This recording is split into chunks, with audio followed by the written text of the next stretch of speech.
ranting, loss of my cat Magic, dealing with grief, mourning, immaterial things, but mostly I just don't don't I just don't care about this here is a pack of electronics that I'm talking into, and I'm just ranting like everyone else does. Like, you wouldn't see politicians like doing this, they seem to suppress a lot of their feelings, and sometimes they express those feelings and whatever. But I don't care much for politicians. They don't do too much uh, that is going to be a plus factor in the sort of thing. Um, and I'm just mourning and dealing with things. Everybody is dealing with something or another. But oh, it sounds like it's raining outside. From what I can hear, the temperature must be a little bit low as well. Uh,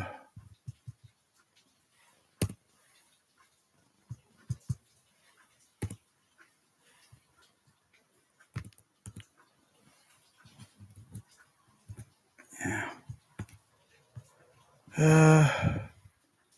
Let's just do some clear up here. I'm just cleaning up the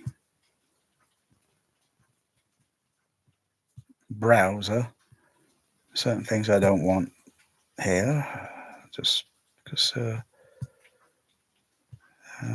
Just clear up so it's a bit little bit. Should clear up the what's it? I've got to do some cleaning tomorrow. If I've got the energy, well, do a little bit of cleaning tomorrow. Shouldn't be too much of a problem, Houston, but do a little bit of cleaning tomorrow.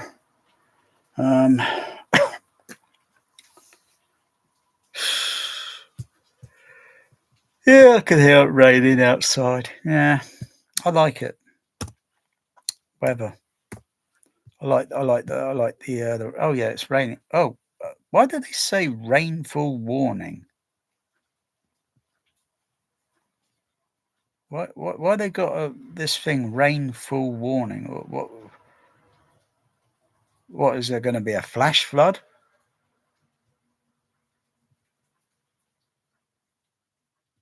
A flash flood. You got an average rain cloud.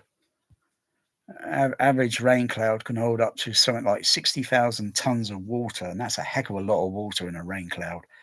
Unless they're talking about a rain warning, then they're talking about a flash flood coming down, because you can't see visibility very well when you're outside in it. It literally blurs all the vision, because it's literally coming down in front of you and in front of that, and then by the bucket load, like a bucket load, an actual bucket load per second per second. That's a flash flood, you know. But I think it's just general rain outside, and they're talking about a rain warning. They didn't mention anything about storm or any storm flash floods or anything. So there we go again. The Met office. They said last week there was going to be severe thunderstorms, but they didn't exactly happen in this area. They probably moved a little bit more westerly direction, because the cloud, what I noticed that day on Friday, was moving westerly direction. So probably the thunderstorm brewed many miles away. There was a little bit, but it didn't get anywhere. Unlike the thunderstorm, which is very weird, the first day Michael Jackson passed away, there was, I think, a pretty bad thunderstorm in the area here that lasted around 10 hours. I'm not seeing a thunderstorm last that long. Um, that was several years back, that was. Um, yeah. Um,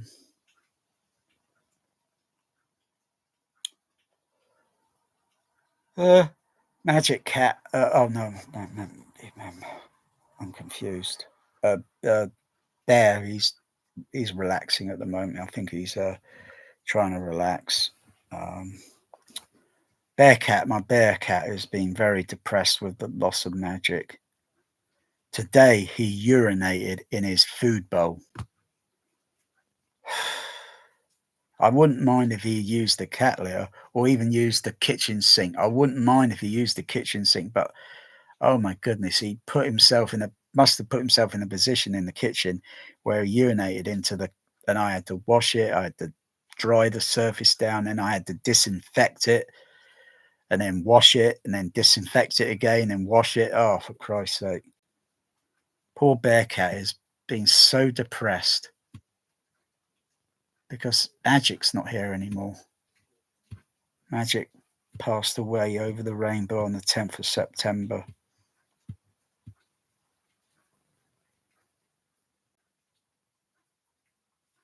He was only 9 years old.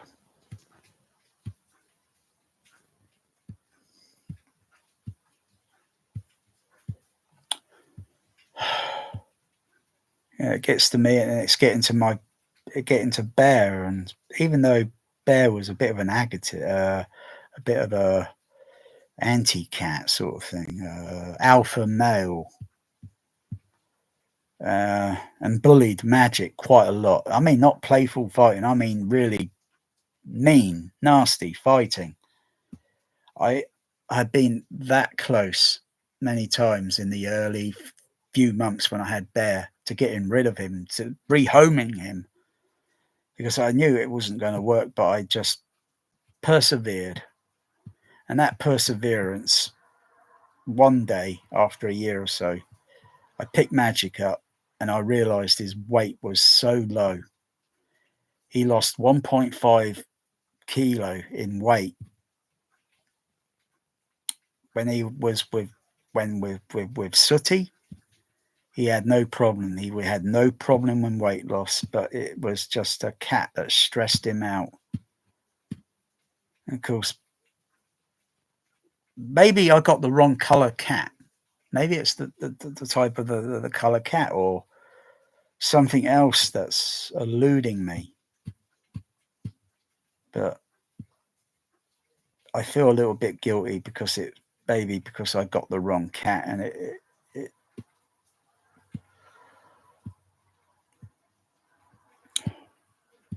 and I'm thinking about getting another tuxedo cat maybe next year, early next year.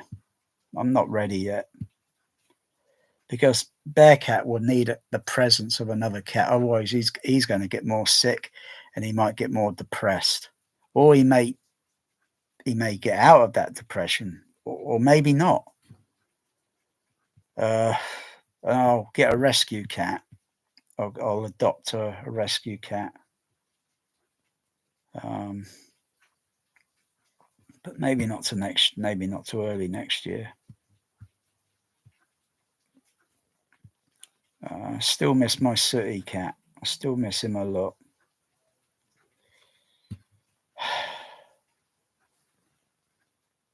Yeah, I don't mind if it rains all night. I don't mind. It sounds like Blade Runner. That's, sounds like Blade Runner because it always rains in that movie. And the only happy ending is at the end of the movie where they're out in the mountains and it's all like, wow, that looks better.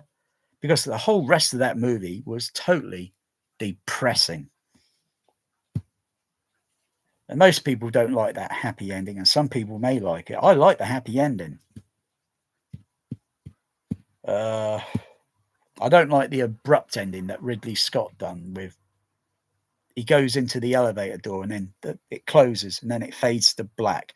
I don't like that ending. It sucks. That's not the ending I saw at the cinema. Oh, but they got these what's it? Different ways of how they want to end this movie or whatever.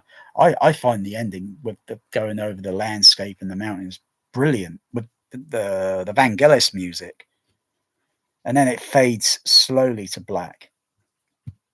Uh, um, that's brilliant. That's to me that's cinema genius. but when it's got an abrupt ending in faded black, it's very abrupt. Yeah. Anyway, it's just a movie to me. It's immaterial. I think there's a quote by Christopher Columbus. I can't remember the exact quote. Something about our dreams. We carry more imagination in our dreams than I'd have to look up the quote. And I kind of agree with that quote. I kind of agree with it. I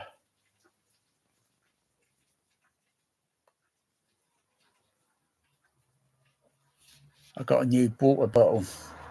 My other water bottle, well, though I've cleaned it out a bit. I need to get one of those what's it things I can get into it because I've been sticking kitchen tissue things, towels into it, and putting something into it like a fork and moving it around to circulate inside because it's not easy to get your hand inside these bottles, and give it a good clean around inside because I had orange juice in it and it made the water taste very stale. And I was thinking, what the heck is that taste? Ugh, this one's okay. I'm not putting orange juice in it or such. Otherwise, you've got to really wash it out. Make sure you get it all. Otherwise, it will have a stale taste in the bottle. And then you think, ugh, you don't want to drink it. They call this SIS for the science of sport. Yeah, right. Right. That's going to make you, oh, yeah, strong. Yeah, right. It's just marketing. It's just marketing, you know. Um, it took me a while to figure out how to open this top on this bottle because the design of it was just a little bit different to my other bottle where it's designed.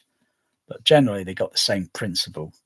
You pull this and then you drink the fluid and you push it down. But when I push it down, it's a little bit difficult to pull it back up unless this is a defect in this one. And the other bottle I got, because I got two of them, one for a backup. So I won't let this get too dirty-ish.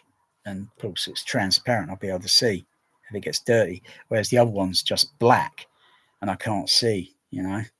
So the moment that I see this, yeah, I know I'll keep it clean so it won't make the water taste stale.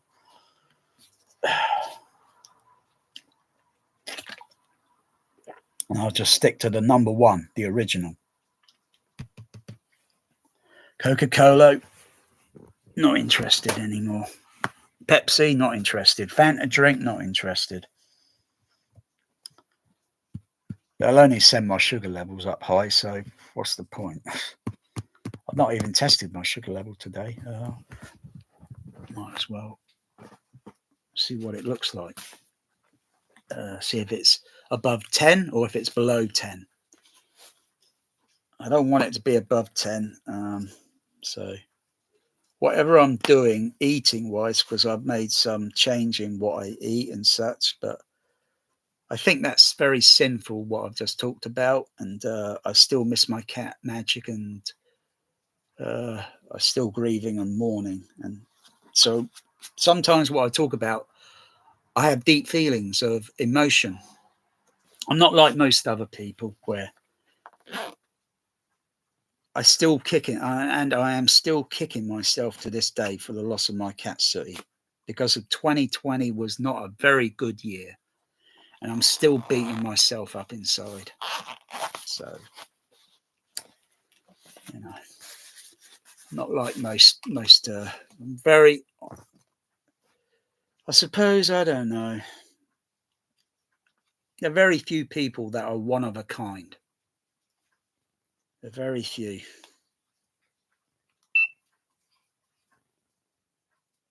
Please apply the blood sample. Okay, this is the part I don't like. I've experienced it many times. Cock it, ready. It's only a little, it only lasts for a second. Ouch. See how bloody squeamish I am? I'll get a little blood on it. Okay, the result is 5.4 millimole per liter. Holy mosey. 5.4. My goodness.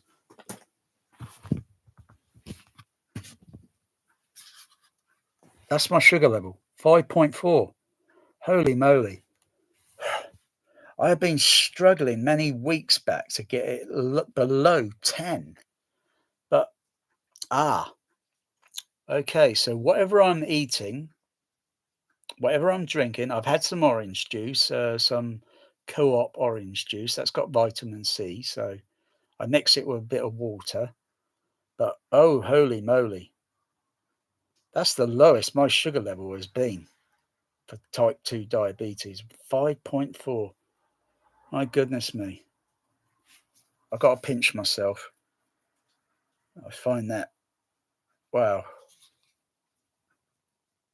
But the one thing I cannot allow is that level to go below 5. If it goes below 5, that's not good. If it goes into 4 or 3, bad. If it goes above into the 10 and it's getting into the plus 15 range, I got to control whatever the heck it is I've been eating and then think, right, I think this might have escalated my sugar level and I've got to work backwards again. But as long as I keep on that, most of the percentage of water, I only have vitamin C to while I'm having my medication because I usually find it very difficult. Most people sometimes find it difficult to take their medication with just water, and you might get this like sick feeling sort of thing. So you have it with something else, or 5.4. My goodness. That's the lowest my sugar level's been. So all I've had today was I've only eaten a little meal. I've only had like a little casserole, vegetables and chicken in it. 5% chicken, 95% vegetables, carrots, runner beans, a stock thing that goes in it some chopped tomatoes, some mini, I think they're called like a mini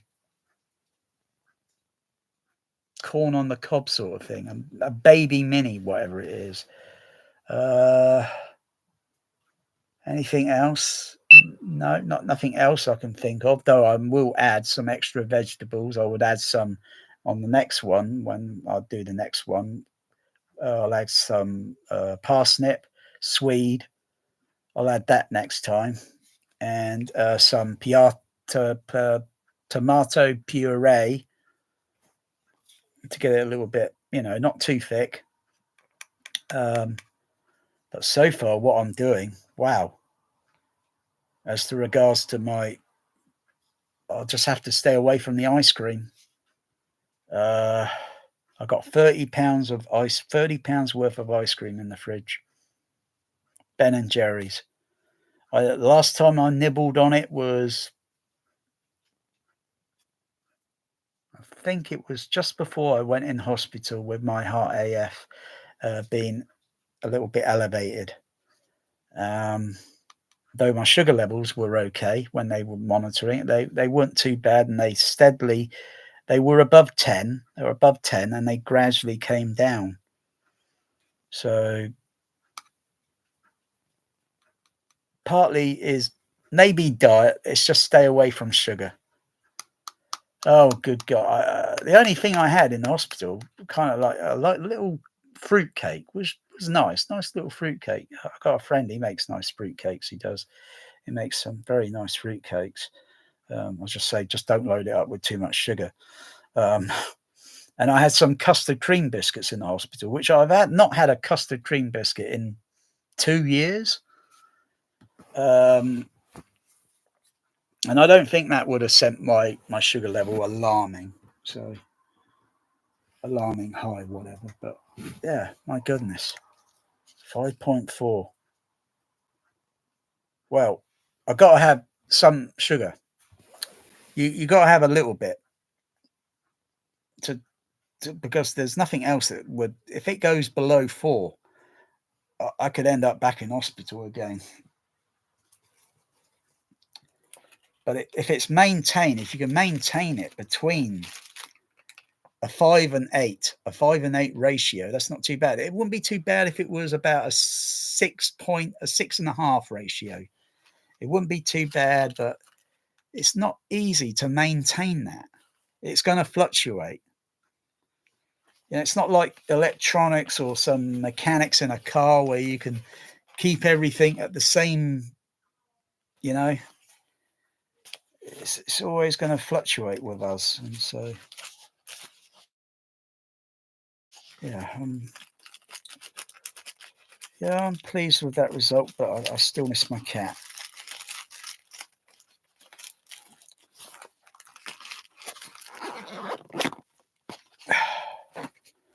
You know, buy one of these things. Buy one of these things. Yeah, buy one of them. You know, because you don't know how how you're feeling, and buy one of these. They don't cost much. They don't cost much. Look, does this thing look like the thing Men in Black? Look at this, and I'll press that button. Bloop. Yep. You experienced swamp gas. You didn't see a UFO tonight. It was just swamp gas. Yeah. Neuralizer. That's it. That's what they call it in the movie, isn't it? Neuralizer thing. It's fantasy. It's actually they do have things actually like Men in Black. It's a device that can send a direct signal toward a subject, and you could use. I think it uses a sound wave, and you could disorientate a person when they start talking. You could disorientate them, and they wouldn't have a clue what's happening. Yeah, it's kind of like a Men in Black sort of thing, but yeah. uh, hmm.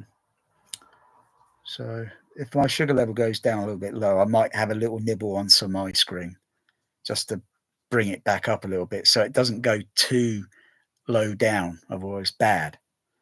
And a little nibble would only rise my sugar level up a little bit, and then I can control it with the water and bring it back down low again. But I've never seen it that low so far. Wow. Does it make me feel good? It's very difficult to say whether it does or not. But yeah. Yeah, it's gradually going to get near. It's gradually getting close to October now. Crikey, where's the calendar?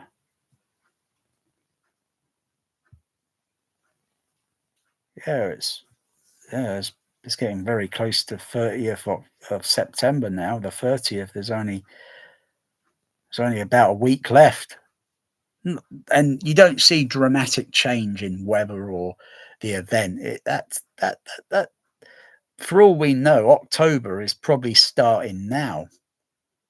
You know, it's like when I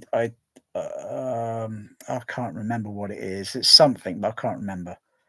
You know, and as it probably gets near to the last week or two, whatever in October, it's like it's almost getting. It feels like November now. It doesn't, even though it's not the actual month, but it kind of feels like it. Uh, but the leaves on trees and all that don't really start falling until November, around November time. Though they start around Octoberish, and uh, then the trees all start looking bare and kind of depressing and morbid until springtime, and then all the leaves start coming and the colour blooming on the flowers, and it shows colour. It shows colour.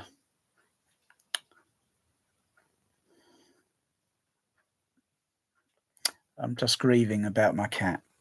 I'm just grieving, but I got to look out for my cat Bear, because I've never seen that in a cat so depressed. Magic didn't get really depressed or anything. He did miss Sooty. But he didn't do anything unusual. He used the cat litter, but Bear, he's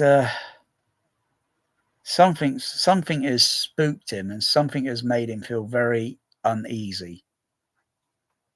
And I'll just let him walk on the kitchen counter. Most people say don't let your cat do that. I will let him do whatever it is that will make him feel as comfortable as possible. And other people say I've heard 5 opinions from people. I've heard it from nurses at the hospital, from a friend, and another friend, and they say, "No, I won't let my cat walk on the counter." I've heard it from other people, and they say, "I don't mind. Doesn't bother me as long as we clean it, and we don't mind." You know, it might be um, house cats are not as bad as outdoor. They're not as bad as outdoor cat. Uh, you know, um, house cats are a bit more cleaner. Um, but yeah, I'm just still dealing with these bloody flea things. I'll win the battle. It's 4 weeks, for crying out. 4 weeks, 4 weeks dealing with flea issue. Oh my goodness. The very earliest is only 2 weeks I've managed to deal with the damn things. But this one's a bit of a new challenge. I'll get to it eventually. There's only if I could clear my room out a little bit easily and clear all the floor off, I would put a very thin piece of water all over the floor, and then I'll just get 100 volts, and I will just zap the floor.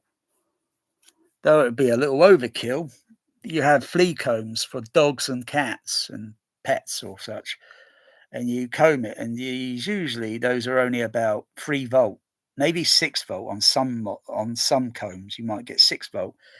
I'm skeptical whether those things work very well, but I certainly know without a doubt if I had a very thin layer of water going along this ceramic floor, yeah, and then I would just zap it with 100 volt,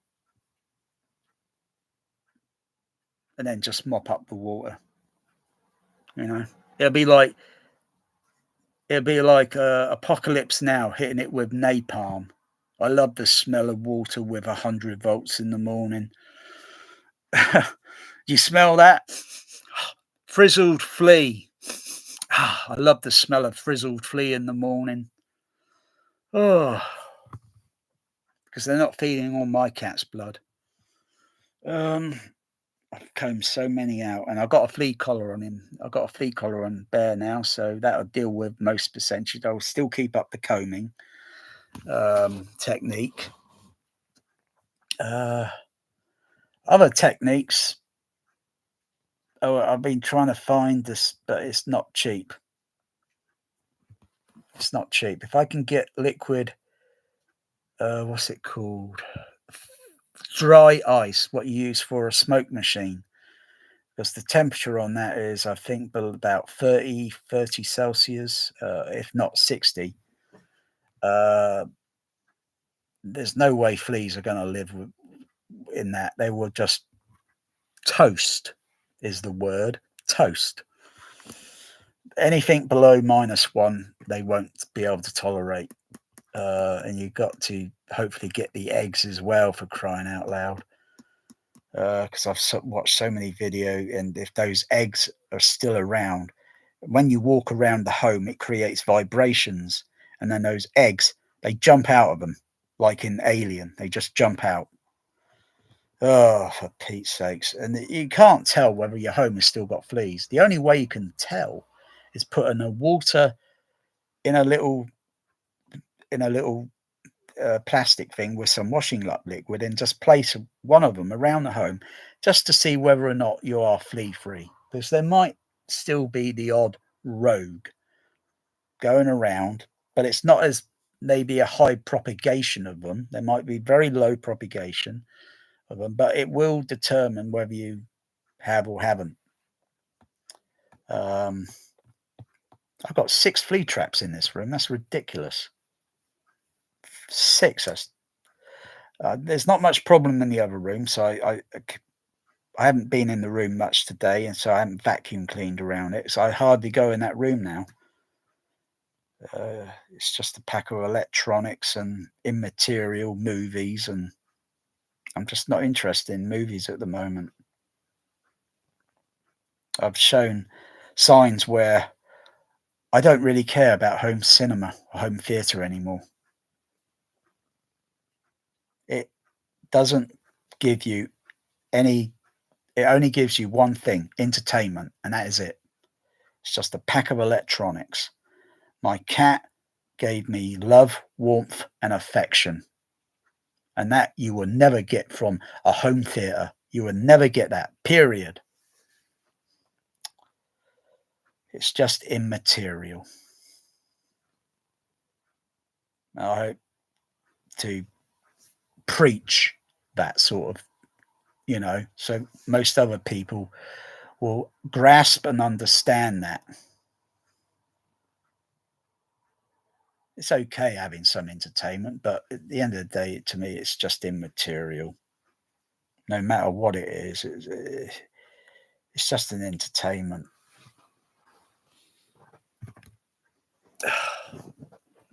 And of course, when you got something like that, your attitude changes. My attitude would change, but I still mention it now and then, that things that, this is just immaterial. Like my bike. I like to go out on the bike, and I like to take my cat out, even though my bike is immaterial. Um, I just got to wait for a day when my legs feel okay too. If I can't walk like this, then I can't go out on the bike. It's that simple. Otherwise, I will overexert myself, and I'll end up back in the hospital again. If I'm walking like this and I'm thinking, crikey, that I've got low blood circulation through my legs. How the heck am I supposed to pedal that bike? How the heck am I supposed to do that if I'm going like that? I haven't got the blood circulation correct. And there's no point to go out and prove it to friends or whatever. You play a stupid game, you're going to win a stupid prize. And that'll be in the hospital. I played those games through the summertime, and then even the doctor I spoke to this after very late this evening, almost, and he said, you really should only do it very little now. You shouldn't push yourself. 8 hours is a little bit too much. I mean, someone else might say, wow, that's physique. That's physique. Yeah. But you look at all those people, the Tour de France, I wouldn't have the energy what they got to go up a hill like that. I haven't got that energy. I wouldn't even be able to push the bike up that hill. I'll just look at it and think, sod it. It's only a game. It's only a sport. You know, it's not like, they're individuals. They follow people. They have the what do you call these things?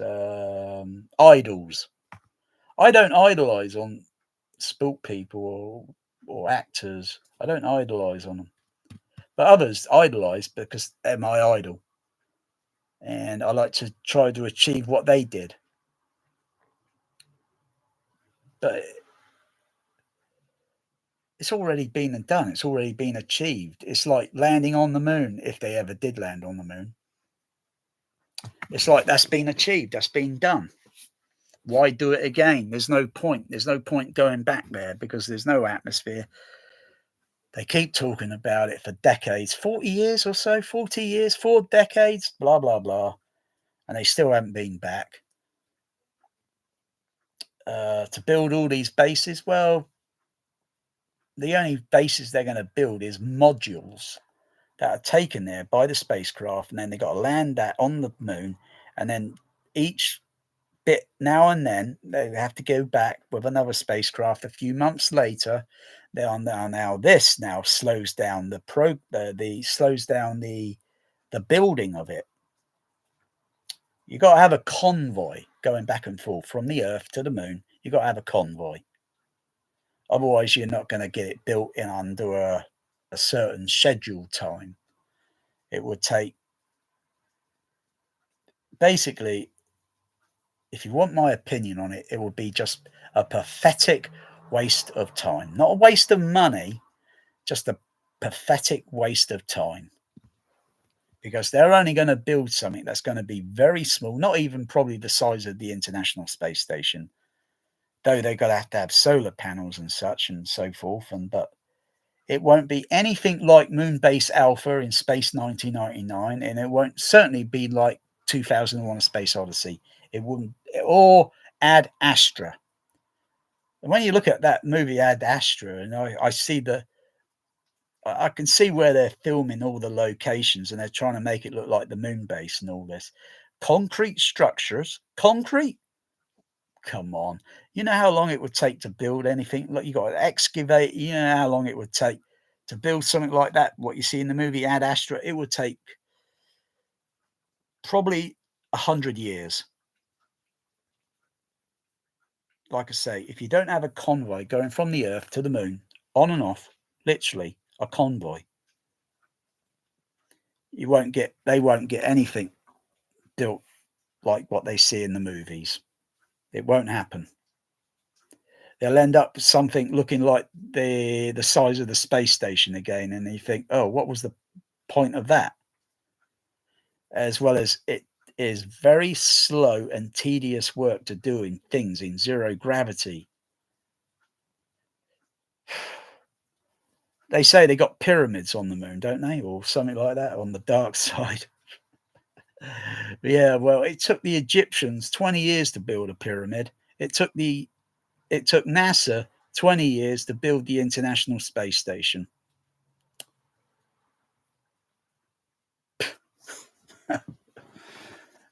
And that was just a space shuttle going up a little bit at a time. If they had more space shuttles going up, they could have built a space station maybe equivalent to maybe 2001: A Space Odyssey, like a wheel, and it will create an artificial gravity. Oh no, oh no, NASA, you wasted your effort and time there. It's not the money. Money doesn't build these things. Up here in the mind, that's where the dream comes from. Money. Otherwise, we'll still have farmers around that will say, well, we still got, but we haven't got the money. Huh? What are you talking about? Ain't got the money. You still got the raw materials to grow all this. Money, no. Money just it divides us. It's a diabolical poor excuse. But we got to abide by it, by laws and all this absurdities. We can't just walk into a shop and take things out of a shop. It's called shoplifting. But no, no, no. The dream comes up here in the mind.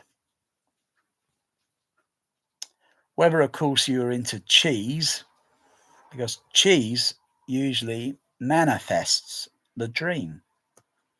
Or maybe, I don't know about daydreaming because you're not eating cheese, or maybe you had a cheese sandwich or something. I don't know. Cheese doesn't usually guarantee you're going to have a dream the first night. If you could eat cheese all day, it's not guaranteeing you're going to have a dream that night. It might take a few days, and it's this type of cheese as well. I'll give an example. There was a cheese on the market that was sold called Funky Cow,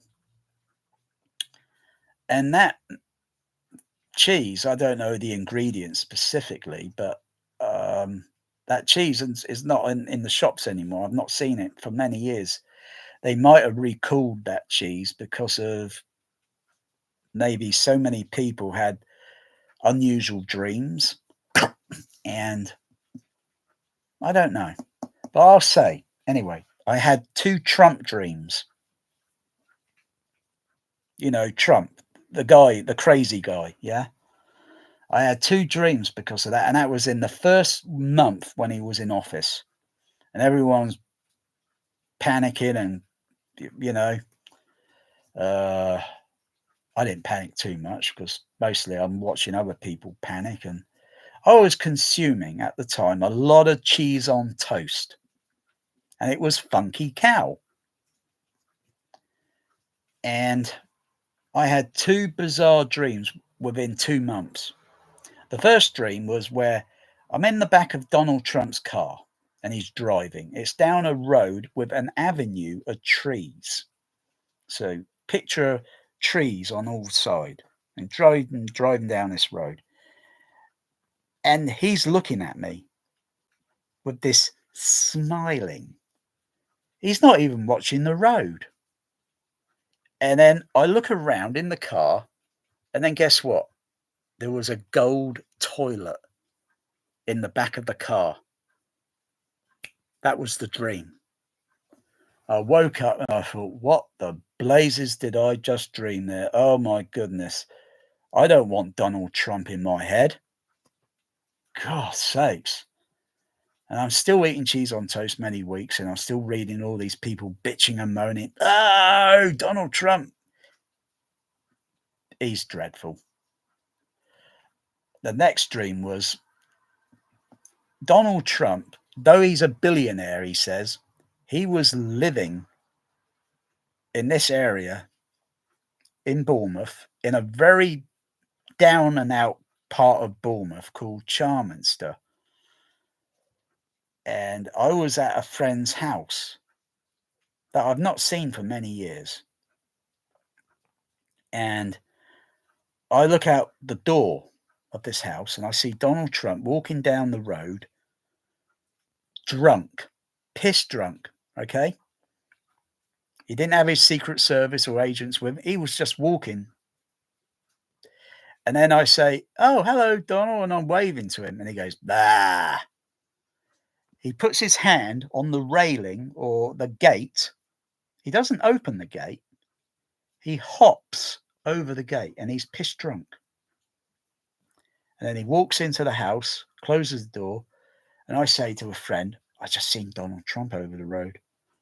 And they say, let's go over the road and have a look around the house. And all we can see, the curtains are drawn, are pulled, the curtains. All we can see is shadows moving around. Oh, that's got to be the Secret Service agents up there walking around everywhere. Eventually, Donald Trump, he grabbed me and my friend. He grabbed us because that thing with grabbing, and that goes into the manifestation of the dream, grabbing and Donald Trump's bad news. He got us in the house, took us upstairs, and his wife, his missus, is going around with drug needles in her arm and everything. She's doing all the hard, raw drugs that you wouldn't believe it. And the Secret Service agents, they're walking around whilst eating sandwiches. The next thing, Donald Trump grabs me and my friend and puts us in a chair. And then he opens shampoo and pours it in our mouth. That was the dream. And I thought, no more funky cow cheese on toast for me. That was it wasn't a nightmare, but it was just too messed up. I thought no more of that funky cow cheese because it had some sort of ingredient in it that was causing very bizarre manifestations in dreams. Oh,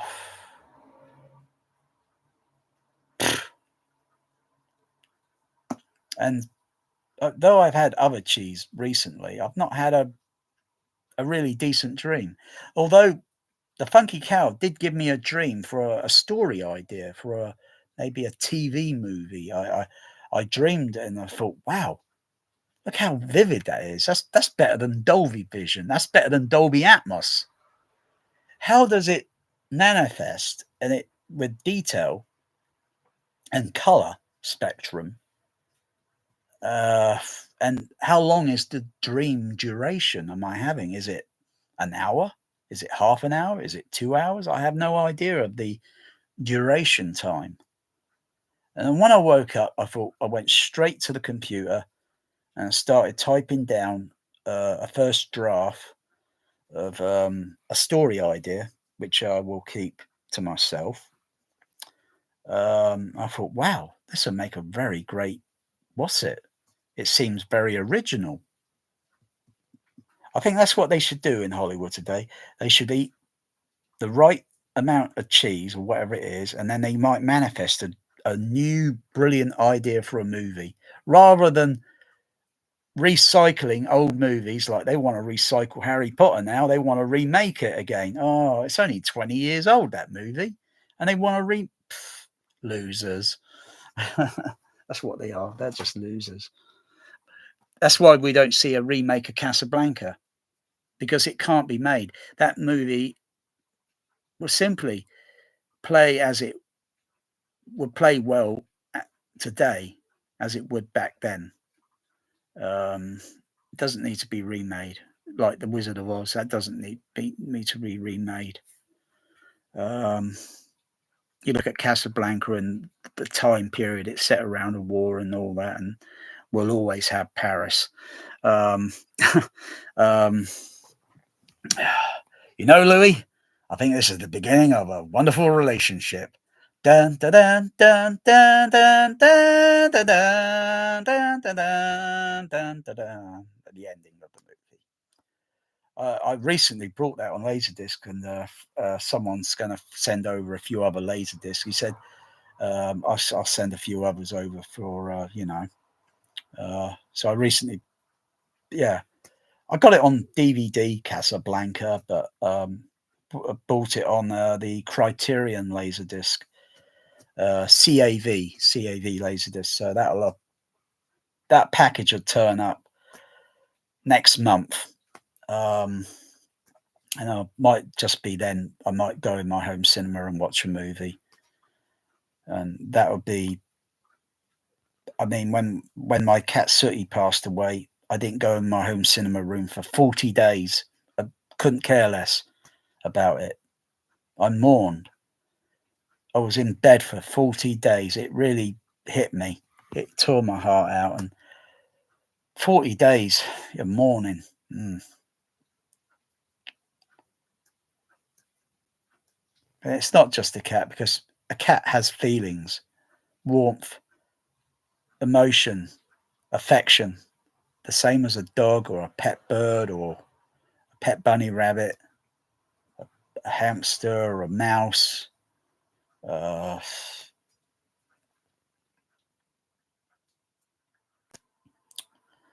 yeah, so I'll leave it till next month. I'm not in a hurry. I just like to find some energy where I could think, oh gosh, okay, I can walk okay. I think, okay, I'm just going to get my cat, Bear, go out on the bike and just do 1 hour. So that would be like, okay, so I won't go too far away from home. Whereas in the past, I was going too far away from home, 4 to 5 miles away from home. And if I get into trouble with my condition, the only things I'm going to be calling, not the Ghostbusters, I'm going to be calling the paramedic busters to come and take me down the hospital again. I'm sick and tired of that.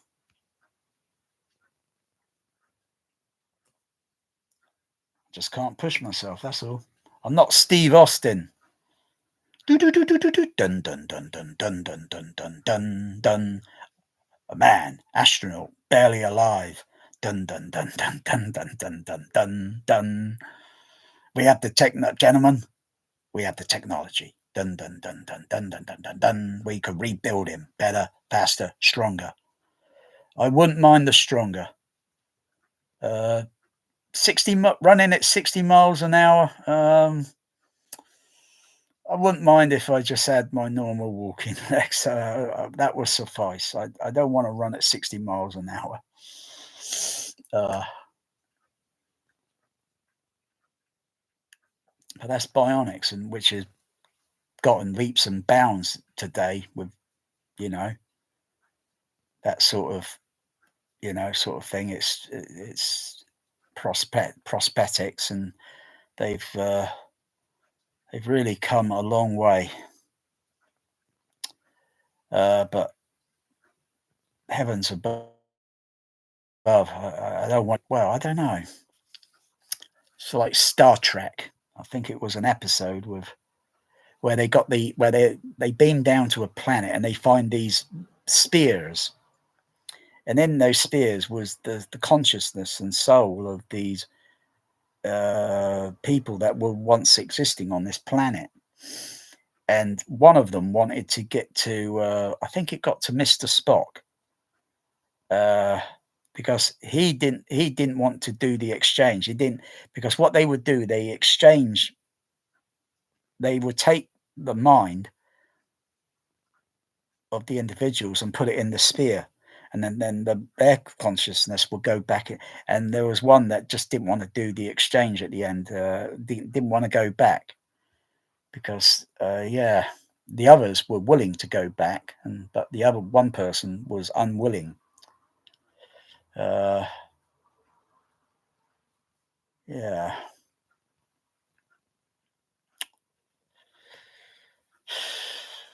Immortality. In some ways I keep thinking I'm immortal. I've had this condition with AF, and thinking, crying out loud, I should have been toast quite a while back, but I'm just struggling and pulling through this every now and then. And maybe I should just go and throw myself off a bridge and see if I am immortal. See if I'm the one. There could only be one. um, no, it's just I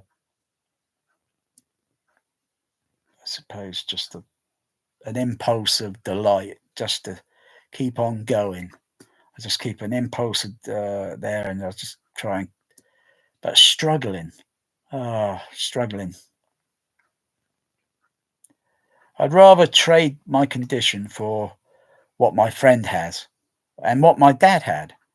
They had the sciatica in your leg. I can imagine what that feels like maybe like a toothache, only you get it in your leg.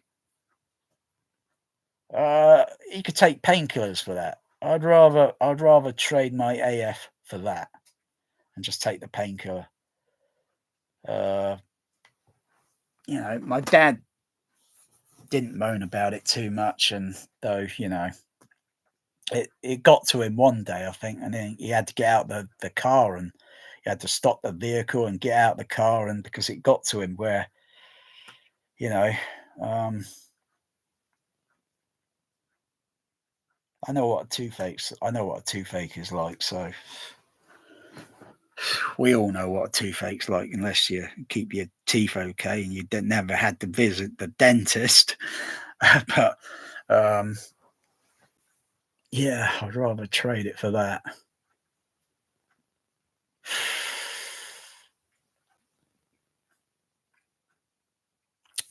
Very bizarre trade, but I think I have traded some things. I've traded off bad drinks. I've traded off certain foods that wouldn't be too good. I mean, I don't need to eat Burger King, McDonald's. I don't make a habit of going down to those restaurants, hanging around and eating their product. Otherwise, I might as well have Burger King, McDonald's tattooed on my body, on my tummy. If you understand my understandable meaning about that, I'm consuming those products, and I might as well have it tattooed on me. My weight, incidentally, has come down. It was about 14 stone almost, or was it? No, it was 14 stone. And I worked on it and got it down a little bit. And then it hanged around about 13 or 13 and a half stone.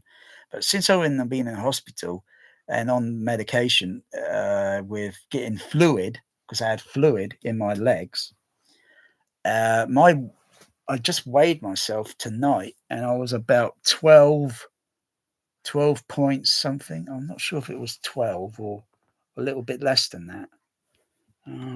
Just recheck it because it was rather lower than many years before. Uh,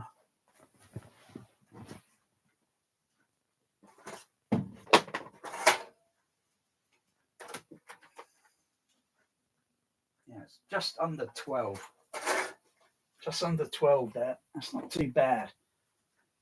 So that's getting down into the 11 stone point, 11.9 range. That's not too bad. I haven't seen that weight in many years.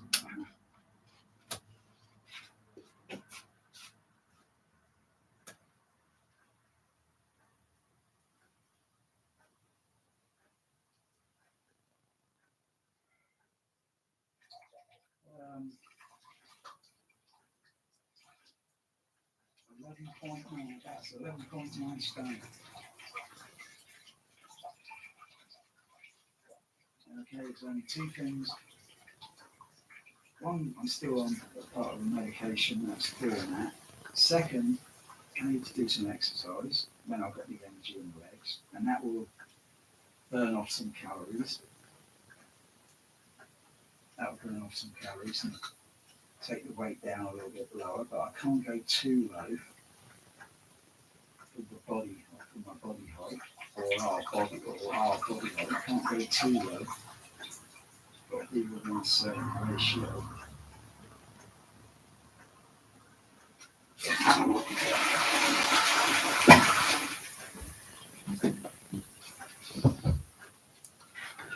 So yeah, I'm about 11.9 stone.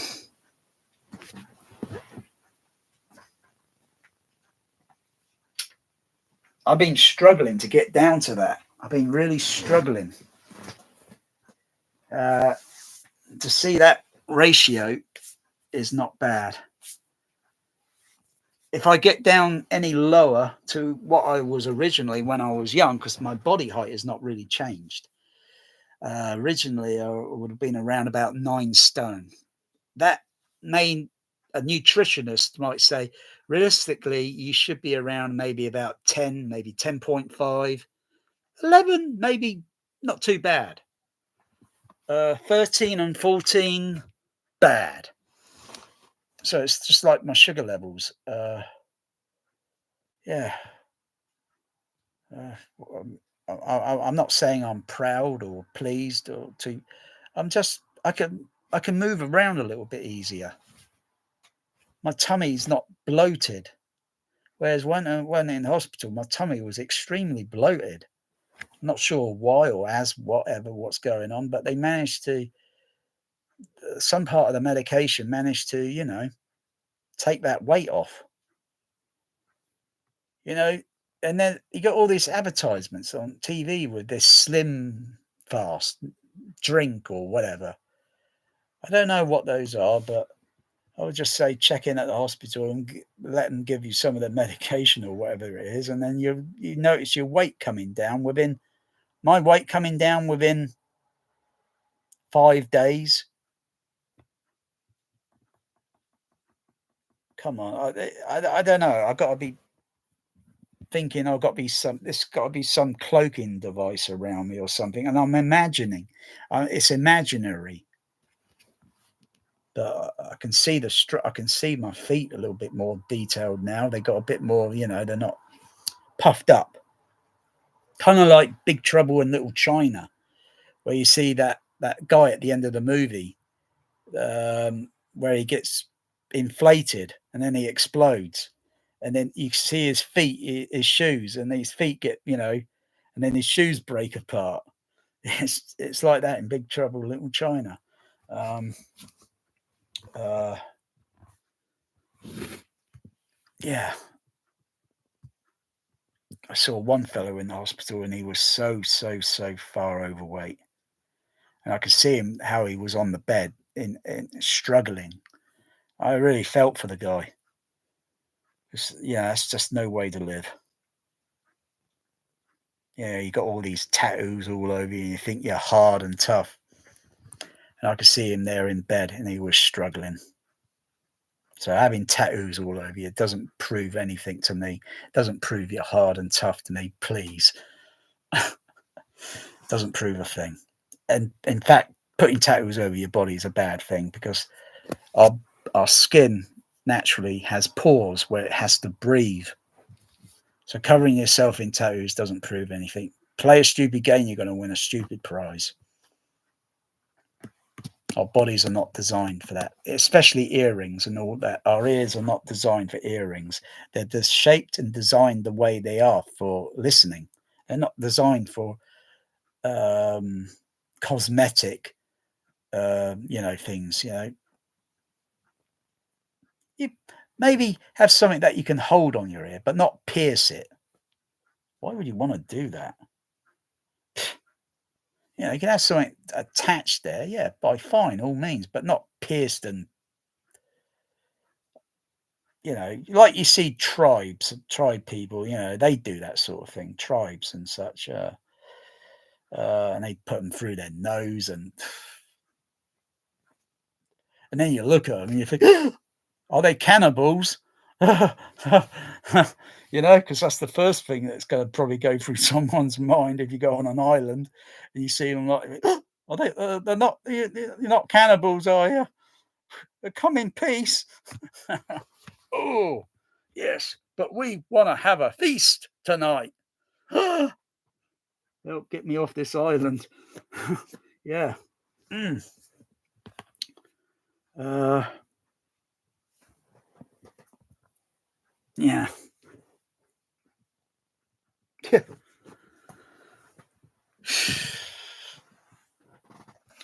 So I think I'll just stick with what I'm going with at the moment because it obviously seems to be beneficial. Uh, I know water can be very boring, but water stimulates the electrobiomes in our body because our bodies generate electric, and there's a natural substance in the water that stimulates. Though we probably don't notice it that much, but you go and look it up on some YouTube videos.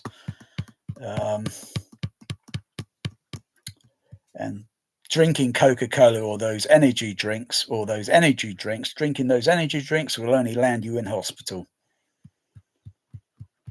Try and drink those things in like one energy drink a day, but they're not energy. You think you're going to go to a shop, you never drunk an energy drink ever before, you take it out of it, you drink it, you think it's going to make you feel like bloody Superman? Bullshit. You drink enough of it and then you feel all this weird stimulation over your body, like it's like when I was having my insulin injected into me. I was having insulin. This is going back a few months or so, and I was still, my sugar levels were still going up and down too much, um, as well as the medication I'm taking at the time, and being slightly confused with the medication because I was not exactly on the right track with my medication. Um, I had these shivering shakes in the morning. My legs were shaking. My whole body felt, oh, like it was getting stimulated with static electricity or pins and needles, literally all over. When we lay on our arm and our hand feels kind of strange, it feels like pins and needles. I still get a little bit of pins and needles in my hands at the moment. It feels like my AF is doing that, the heart fibrillation. Um, but it was, I would have this sickening after effect for at least. So if I take the medication at 7 o'clock in the morning, 8, 9, 10, 11, 12, about up to about 12 o'clock, and about 1 o'clock ish, it started to dissipate. It started to fade off a little bit. I couldn't deal with that. I couldn't deal with that many hours of side effect because that's, I like to go out. I like to go out on the bike or something, but it was just one type of the medication that just completely screwed up my, and base maybe some of the sugar as well, possibly some of the sugar. But my sugar levels weren't alarming high. They were moderately between 15 or 16 or such. Realistically, that needs to be down here, not up here. There was one time where the sugar level went up to about 21.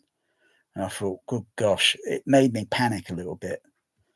I think that was one I might have gone into hospital maybe a week later or something for the heart AF again, and or low blood or low blood pressure, and I had to go in hospital again, and I had to get my pressure up a little bit with some salt water sort of thing being injected into me, so it could get my stabilize me. Uh, you don't want to feel like that. You don't want to feel like that. It's not a nice experience at all. But yeah, I'll just stick with what I'm doing at the moment and think, okay, and maybe add something a bit more to my cooking to make the casserole just a little bit better or just slightly improved, but not change it too much. Oh yeah, as a friend would say, add a little bit of salt to it because it gives it flavour. And I don't have to add too much salt, just a little bit. I don't have to add because I don't add that to my cooking. I don't add salt to if I if I go out and have usually fish and chips. I say go very light on the salt. I don't need too much sprinkled salt on it because that fish and chips and all that has already got a small degree of salt in it, so I don't need to add extra. Though salt, maybe in very hot temperatures outdoors, a little bit of salt, little sachet, a little paper sachet of salt. Yeah, you only have to dip your finger and you only have to have that tiny amount because it would help get through dehydration or such, or with water as well, and it will help with the last thing you want is collapsing under heat, having heat stroke. Uh, just a teeny little bit of salt, or a salt and vinegar crisp. Salt and vinegar crisp won't hurt. You don't eat the crisp. You put the crisp on your tongue and let it soak, and it would you would notice. You don't have to eat it, swallow it, and then eat and swallow the next one. Just put one crisp on your and a packet should last you maybe a day, rather than eating those crisps in 10 minutes. A packet should maybe last you a day. That's what I usually used to do if walking, doing some walking, and I'll take a bag of crisps and a little Robinson's fruit juice little thing. So just a little bit of sugar, just water and sugar, just to But I didn't know I didn't have diabetes back then, so I didn't have too many problems. So yeah, just keep to something simple. Something simple. I don't need these Coca-Colas. I've had enough Coca-Cola to last a lifetime. uh, I've always had water. We always have water, and whether it's in tea, coffee, hot chocolate, or just water, um, or water with orange squash, we've always had water, but it's what it's mixed with. Um, yeah, so I like hot chocolates. They're not too bad. I only had a hot chocolate at the hospital in the morning, afternoon, and evening. Uh, so that's not too bad. Coffee, not good from if you're diabetic. Not good. Bad. And alcohol, bad.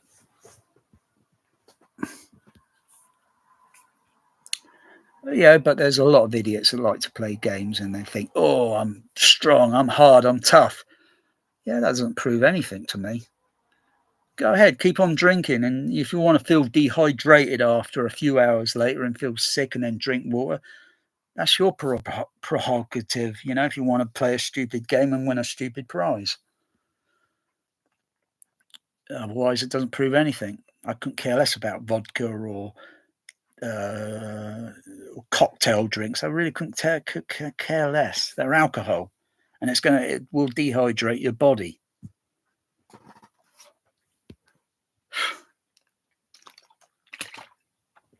So I never really cared or liked my dad drinking alcohol, because I could see how he and all these party guests are behaving afterwards, and thinking, I don't want to be like that.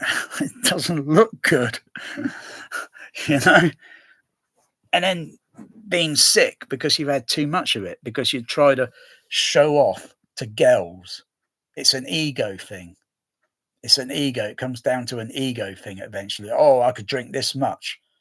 Big deal. But then that'd be the same like drinking too much excessive amount of water until the point where you feel sick.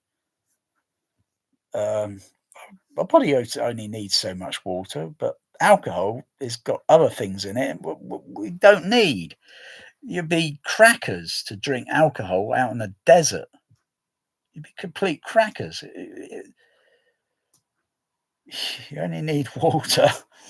That's why they say water, water.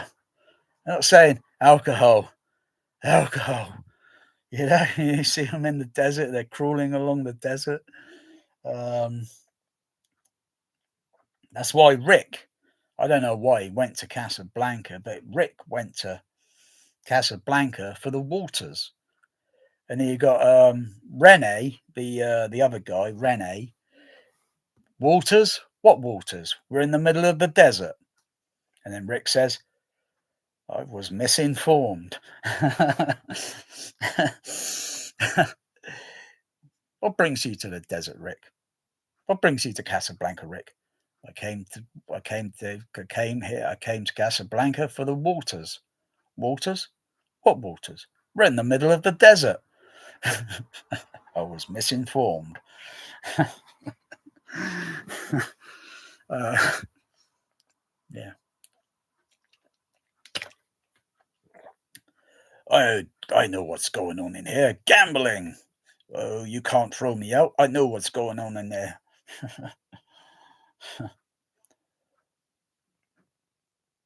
Round up all the usual suspects.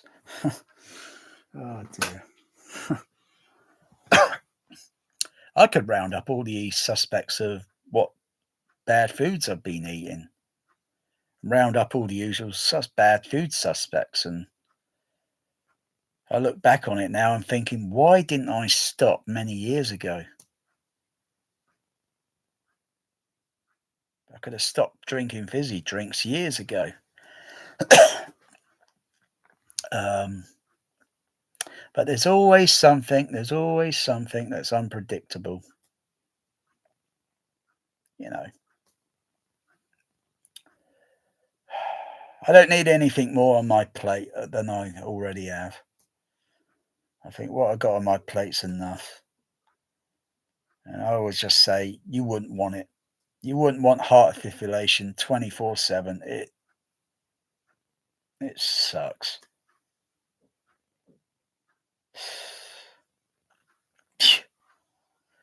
Oh, but I do like nice meals. I do like nice meals. I do like my slow cooking meal. That's way better than those.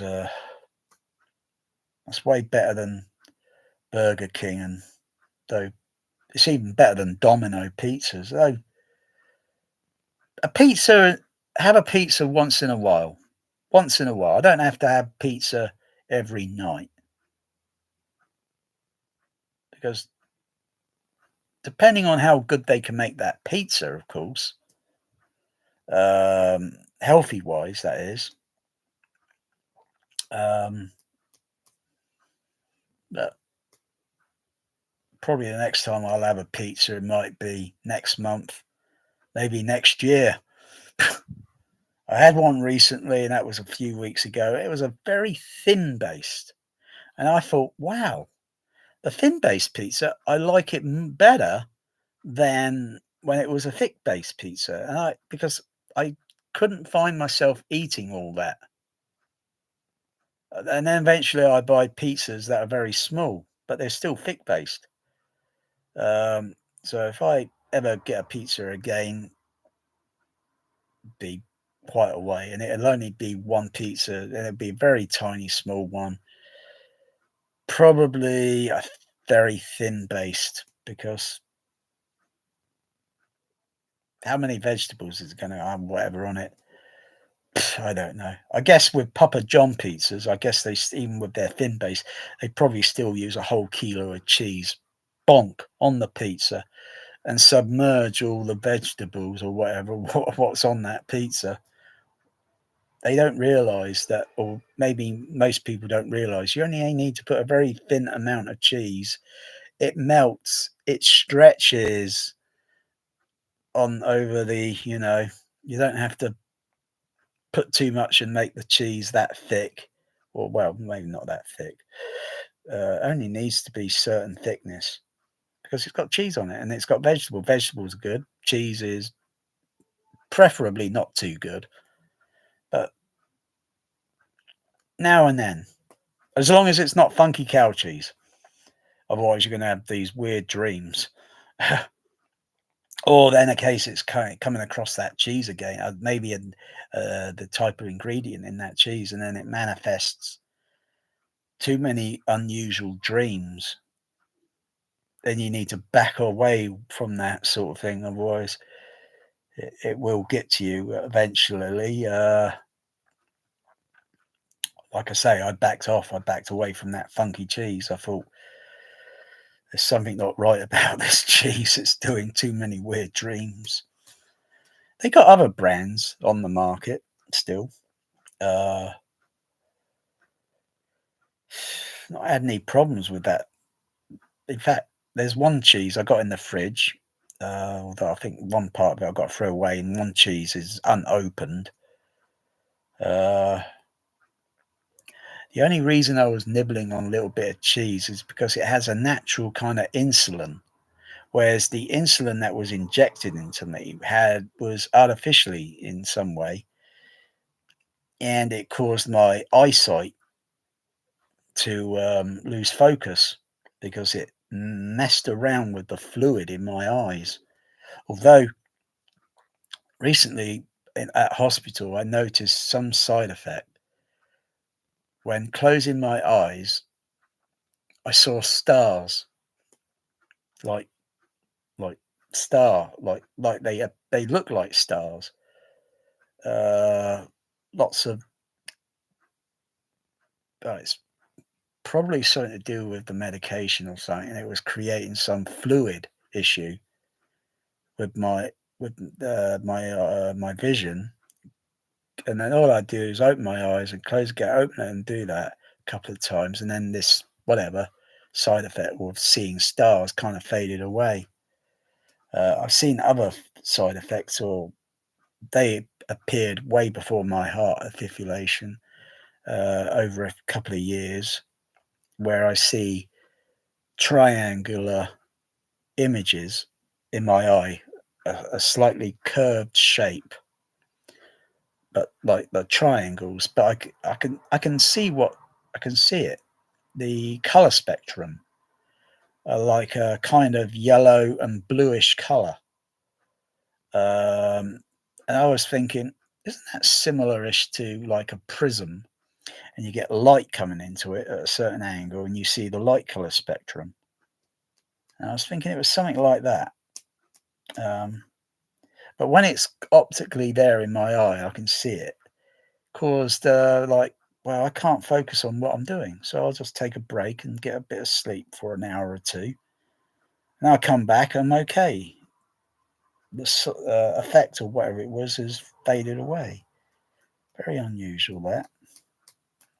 But I've recently had an eye screening for my optics, my eyes. Results came back a-okay, no problems. Uh,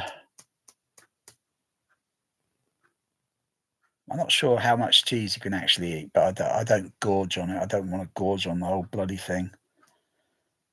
I could. Have I got any? No, I haven't got any bread in the cupboard. Ah, drat! I've got no bread in the cupboard. Otherwise, I could have just made some toast and have it with a soup. That's not too bad. Um, but would I have it with cheese? I'm kind of trying to resist. Even a slice of cheese, it's that little bit of slice of cheese, and pretend I'm going to something like a food and wine, cheese and wine party. Yeah. Um, though I won't be drinking wine or any alcohol. I'll be just eating the cheese and the biscuits or whatever. Uh, Maybe some water. Uh, Cheese and wine party. um,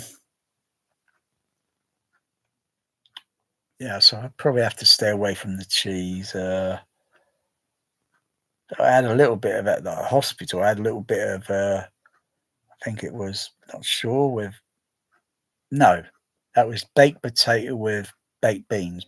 Baked potato or jacket potato with baked beans. Because I looked at the menu and one was with cheese, and I thought, no, I'll have it with baked beans because protein. Uh, though it wouldn't kill me. Whatever. Won't do any, you know.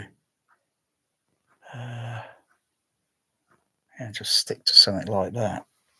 Um, that's not too bad. That's not too bad. Oh dear. It's a little bit boringish. A little bit boringish to I watched a bit of movie sort of thing whilst in the hospital on the phone. Watched a bit of movie thing on a phone. Or one thing I found inspiring and I want to get into is the Rocky Four montage. The Rocky Four montage workout. Um, because I was doing it in bed while I was in bed. I couldn't walk around too much, and I thought, okay, I can lay in bed and I can lift my legs up, like he does in Rocky Four montage, the where he's laying down on a surface and he's got his hands underneath him, his arms underneath. He's lifting his body up. Oh gosh, not just the legs, but partly the body as well for the workout to get. It's all building the body up for the boxing match sort of thing, and getting trimmed and tuned. And being on a certain food, thing so you don't put too much, you've got to build up something, and you also got to tune the body, toning and such, and the muscles and everything. Um,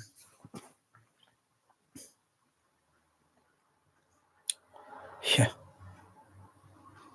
Rocky 4 montage. Oh, here it is. Huh. Oh, yeah. Looking to invest? Interactive investor. We've got an II. Ranting.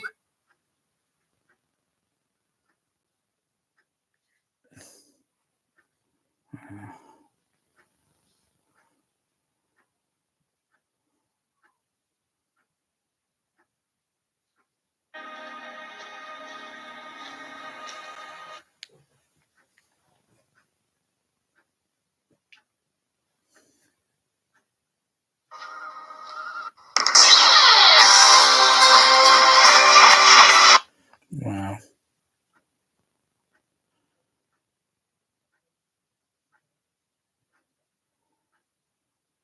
What is it? This area. Try again. I don't think my phone's connected to my JBL. The laptop is. The laptop is. Yeah. Yeah, it's connected on the laptop, but it's not connected to my phone because I've been using the phone for other thing recently. So yeah, it's not connected. Oh, I just have to use the speaker.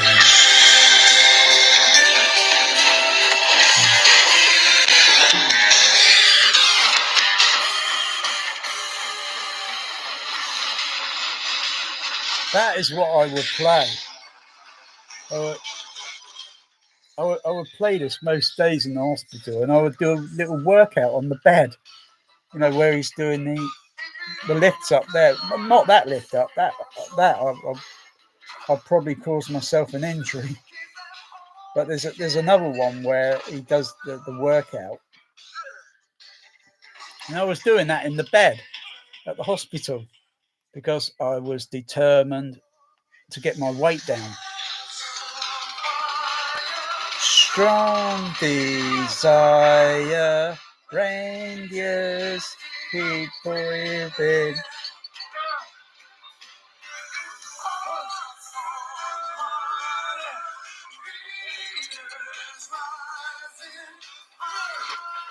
Wow. Oh, this is what I was doing in bed. Not quite close to that, but near enough. Near enough. No pain. No pain. No pain. And I was trying to do this sort of thing, and have a rope or something, and then try and do all that exercise. But imaginary, there was no rope, and here we go. Give him the steroids, and Rocky beats the electronic Goliath by using, this Drago's all electronics and Rocky's doing it all natural.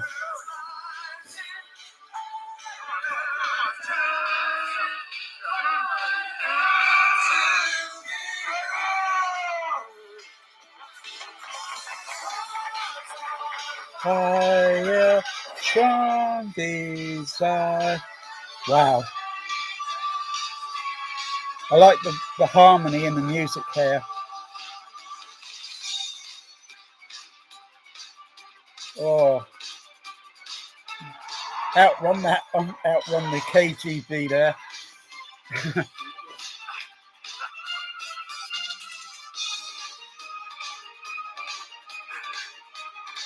But I wouldn't be able to do any of this with my condition. I wouldn't be able to elevate myself up. Otherwise, I'll only cause myself an injury. But it's so inspiring.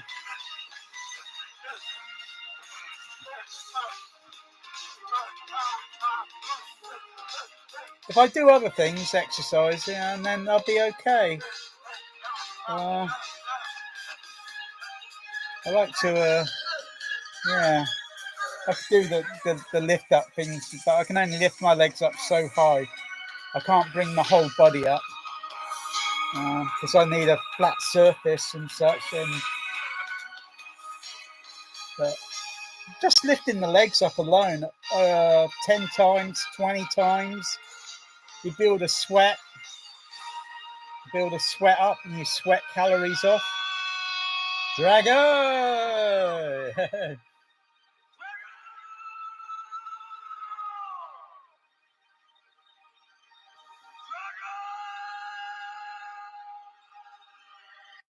Oh,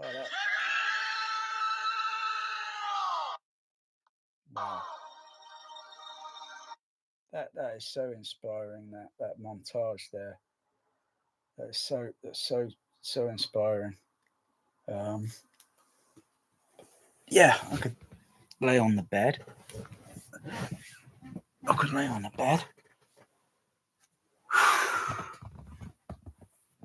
Of course, I need the music. I need the music. I need the rocky music. I need the Hearts on Fire because it inspires. It's inspirational. Gives a nice delight feeling of um, so I have to do so much until a point where I build up sweat, but I won't build up too much because I don't want to feel myself exerted for tomorrow because I want to at least try to see if I can get out and get a haircut tomorrow. Though I don't really care if my hair gets long. I don't really particularly care. It just means I've got to tie it up and put it out of the way, sort of thing, when it gets in the way.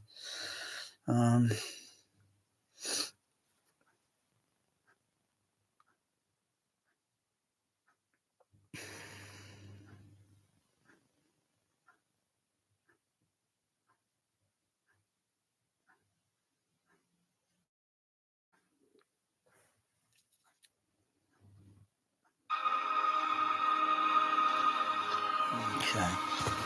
So,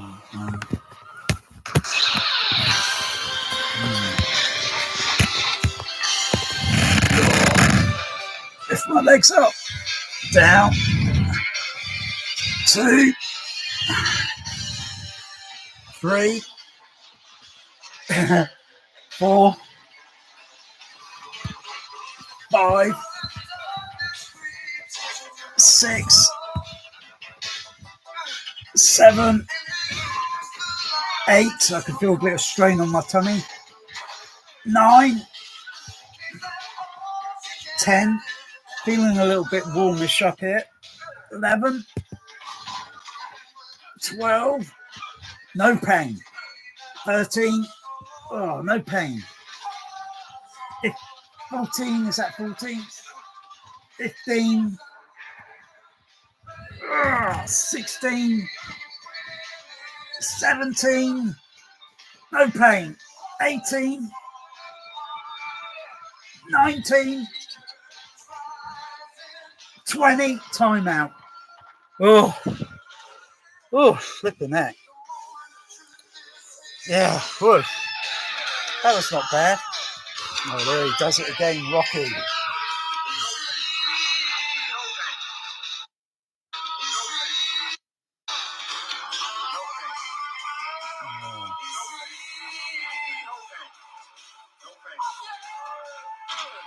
No pain.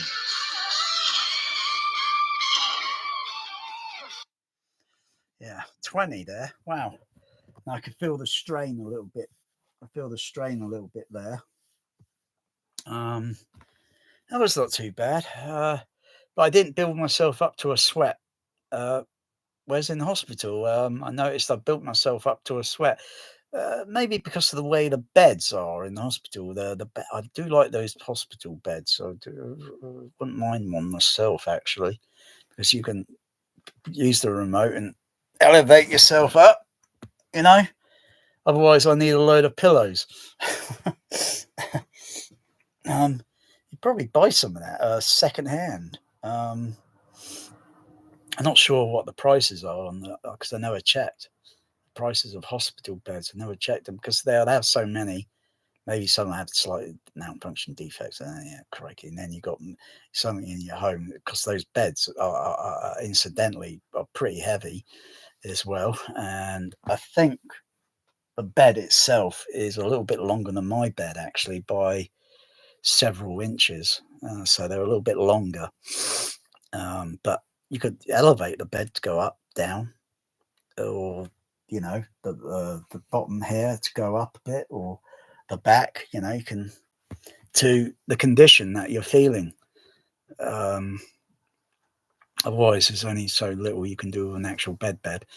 You could get memory. What's it called? Memory foam, I think it's called.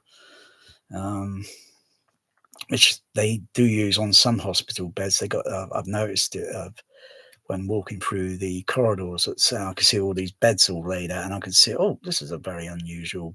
What's it? Oh, it must be that memory foam stuff. Yeah, so I did a little montage there. I'll probably do a little bit more in a moment. And just think, no pain. Just push for 20 and then stop, and then 20 and then another 20 and another 20 until I call, or if I think call it, time out, and then stop. Don't push it, don't overexert. Because I'm not Rocky. Rocky's a fictional character, even though Stallone likes to keep fit, whatever.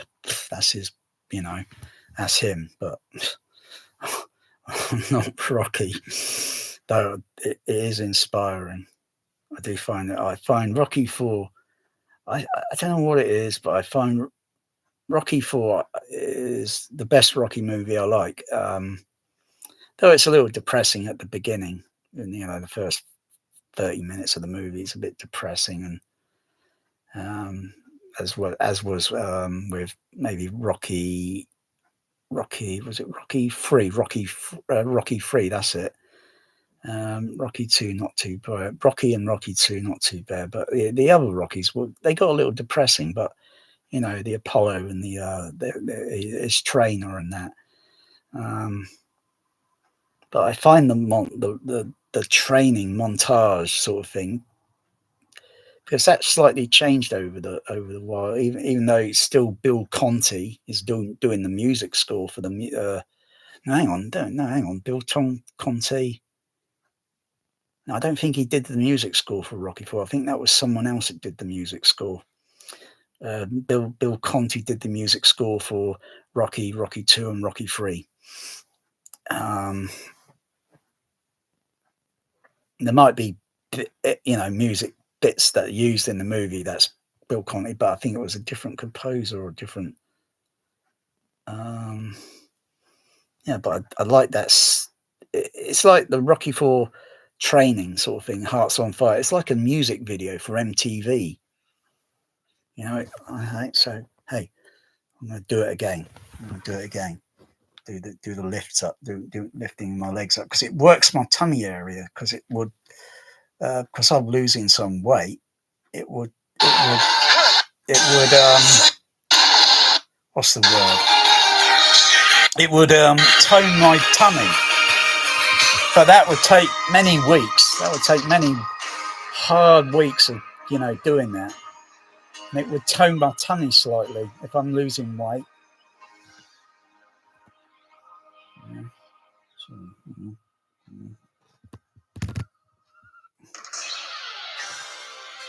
Oh. 1, 2, no pain. 3, 4, 5, 6, 7, 8, 9, 10, 11, Oh, 12. Hold on a sec. Got a little twitch in my arm there. A little twitch in my arm. Oh, okay. 13, 14, 15, 16. I could feel myself sweating. 17, 18,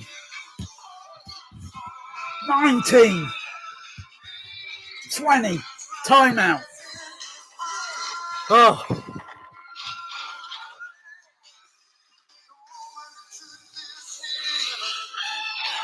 No pain.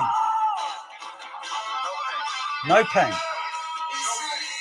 No pain. No pain.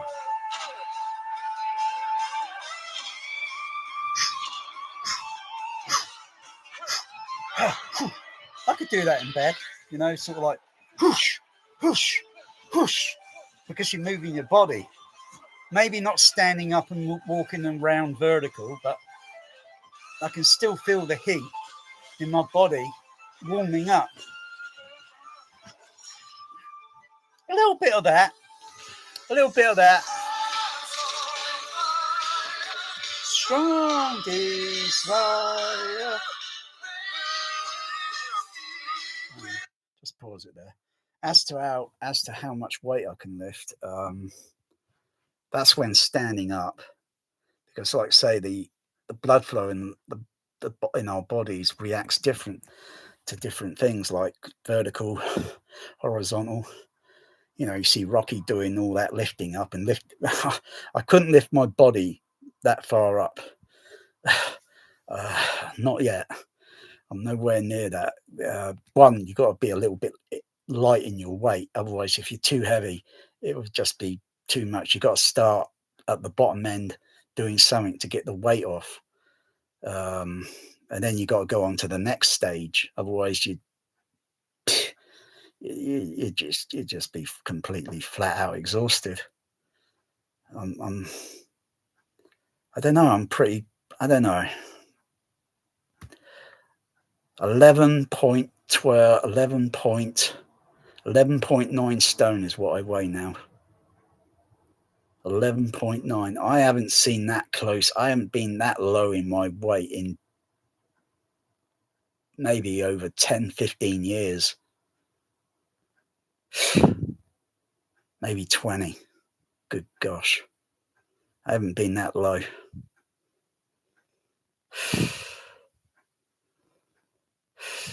I'm not saying take one of those tablets what they give you at the hospital and you're going to lose some considerable weight maybe within a week.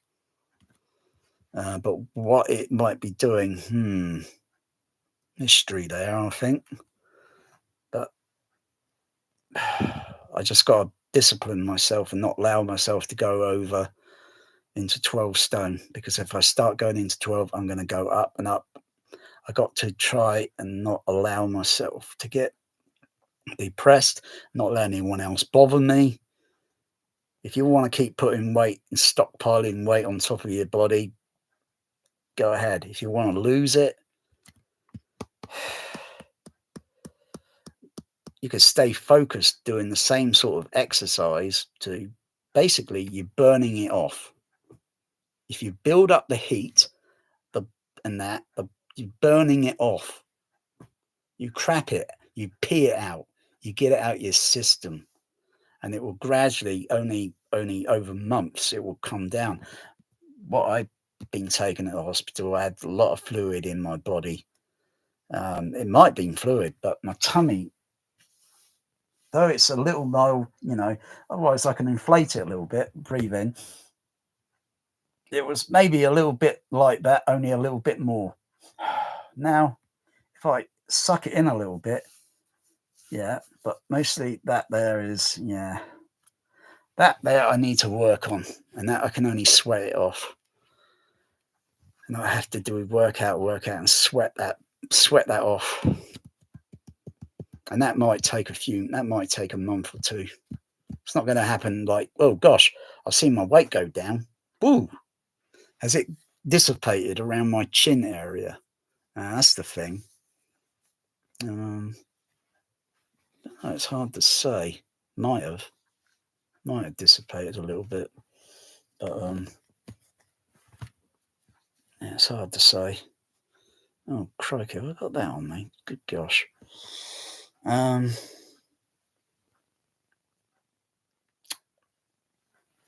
Just looking at the tone of my face, actually, because you will lose weight in your, around here you would lose weight, and then you start to see yourself again, not a product of Burger King,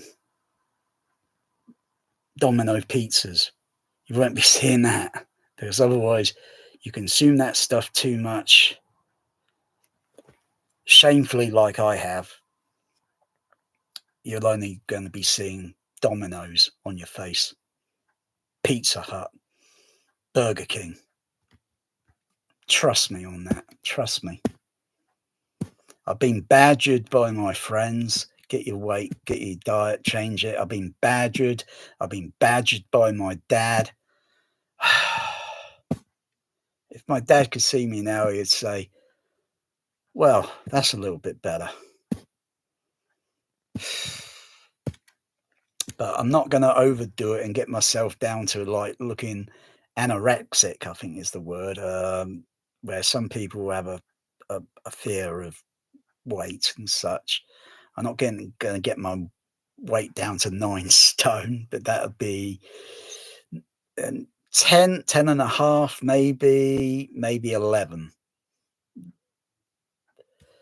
And I'm not working out to be totally like, though I find the Sylvester Stallone Rocky character in the 1986 Rocky 4 movie.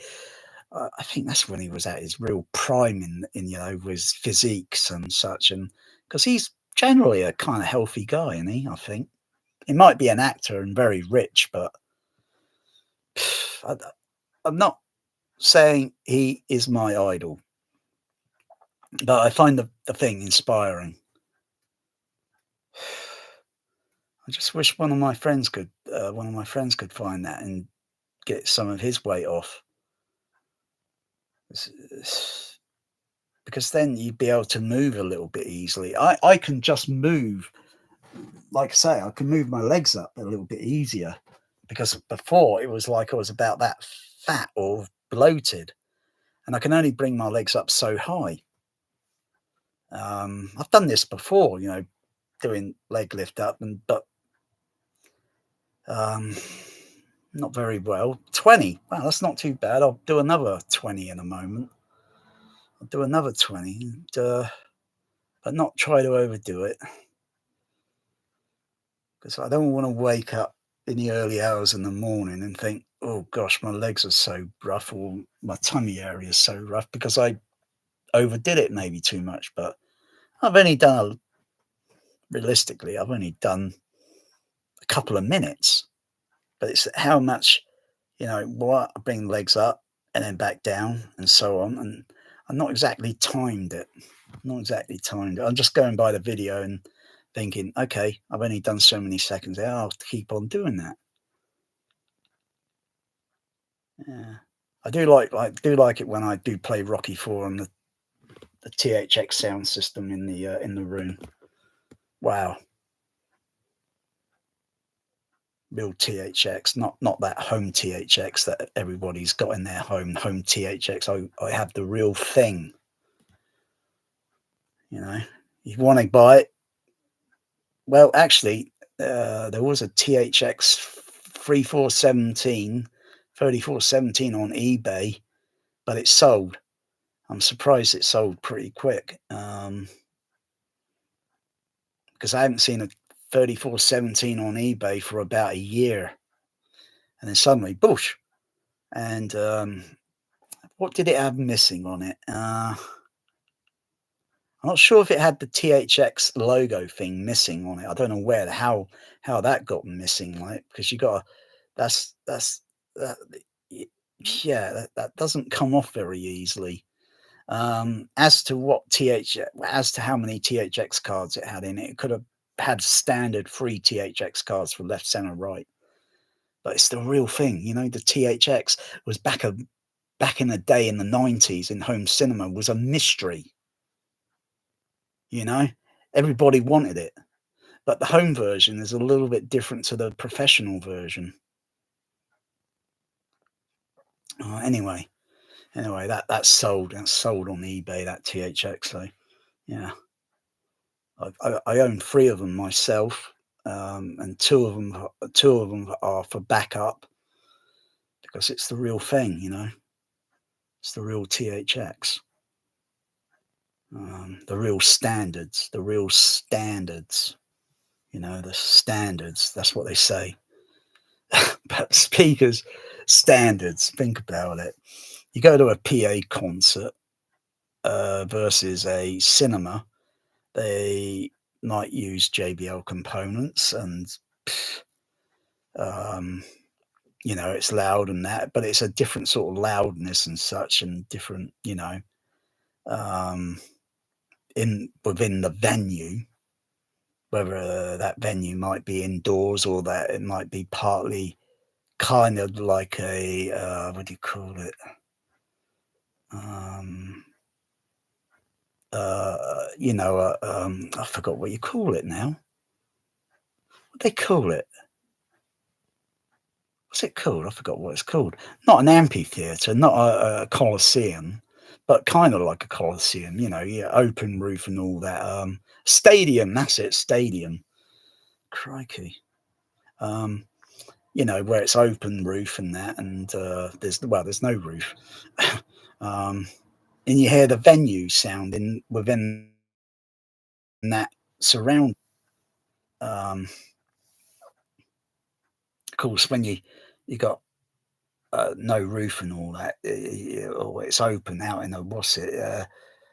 Loudspeakers got to move such an amount of air, and you've got to have multitudes of speakers because only so much of a speaker can produce so much percentage, and then you've got to add another and another and another until you calculate the percentages, and you think, oh, this is about okay, and you've got to equalize it and such, and so it's not too, I guess, overbearing, you know, because I don't understand with stadiums and concerts and why people are screaming and shouting.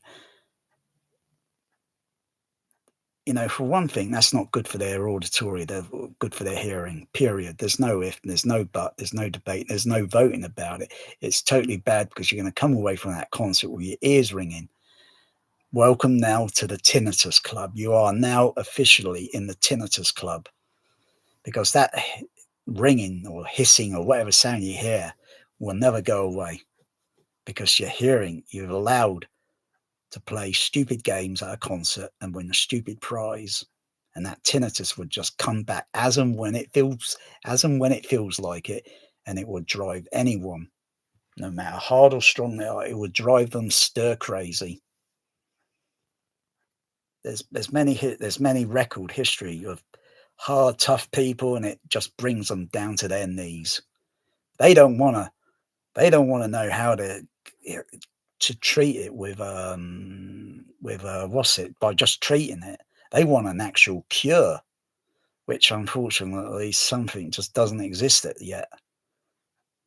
I occasionally get it. I get this hissing sound, and it's only within a certain narrow frequency range in the upper high frequency range, and it can sound very taxing. It's like well, some people. Well, I know a friend of mine, and I say I got to calibrate this. I've got to do this, but he doesn't like that. He doesn't like that. He wants to listen to the music. Well, I got to calibrate.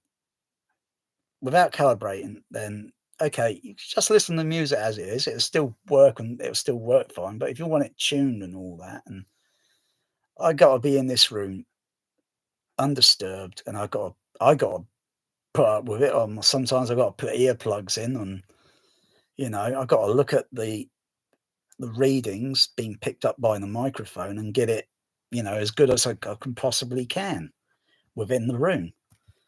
And sometimes I can only get it, well, I would say very poorly on some, depending on the equipment, because if it doesn't have an auto calibration EQ system or on it, there's very little I can do. Changing levels on the speaker outputs doesn't really do much. You got to change the actual tonality of the frequency to where the speakers have got to be identical. Therefore, you minimize the EQing because you'll be aware of the characteristic of that speaker, even though if it's placed in a corner of a room, it's going to be near boundary surfaces, and then therefore it's going to have a slightly different characteristic sound. You move that speaker away from there and put it near the center channel, then it sounds almost like, and then you put that speaker, for the surround channel. It's a speaker. A speaker is not a surround speaker. No, that doesn't make sense. There is no such thing as surround speakers. They are just a speaker. There is no such thing as Atmos speakers. There's no such thing. It's just a marketing word. They are just a speaker at the end of the day. A speaker is a speaker. It is the crossover that makes the speaker. Or there are so many different characteristics of speakers, and then you add a crossover to it, it changes the frequency, it does certain things.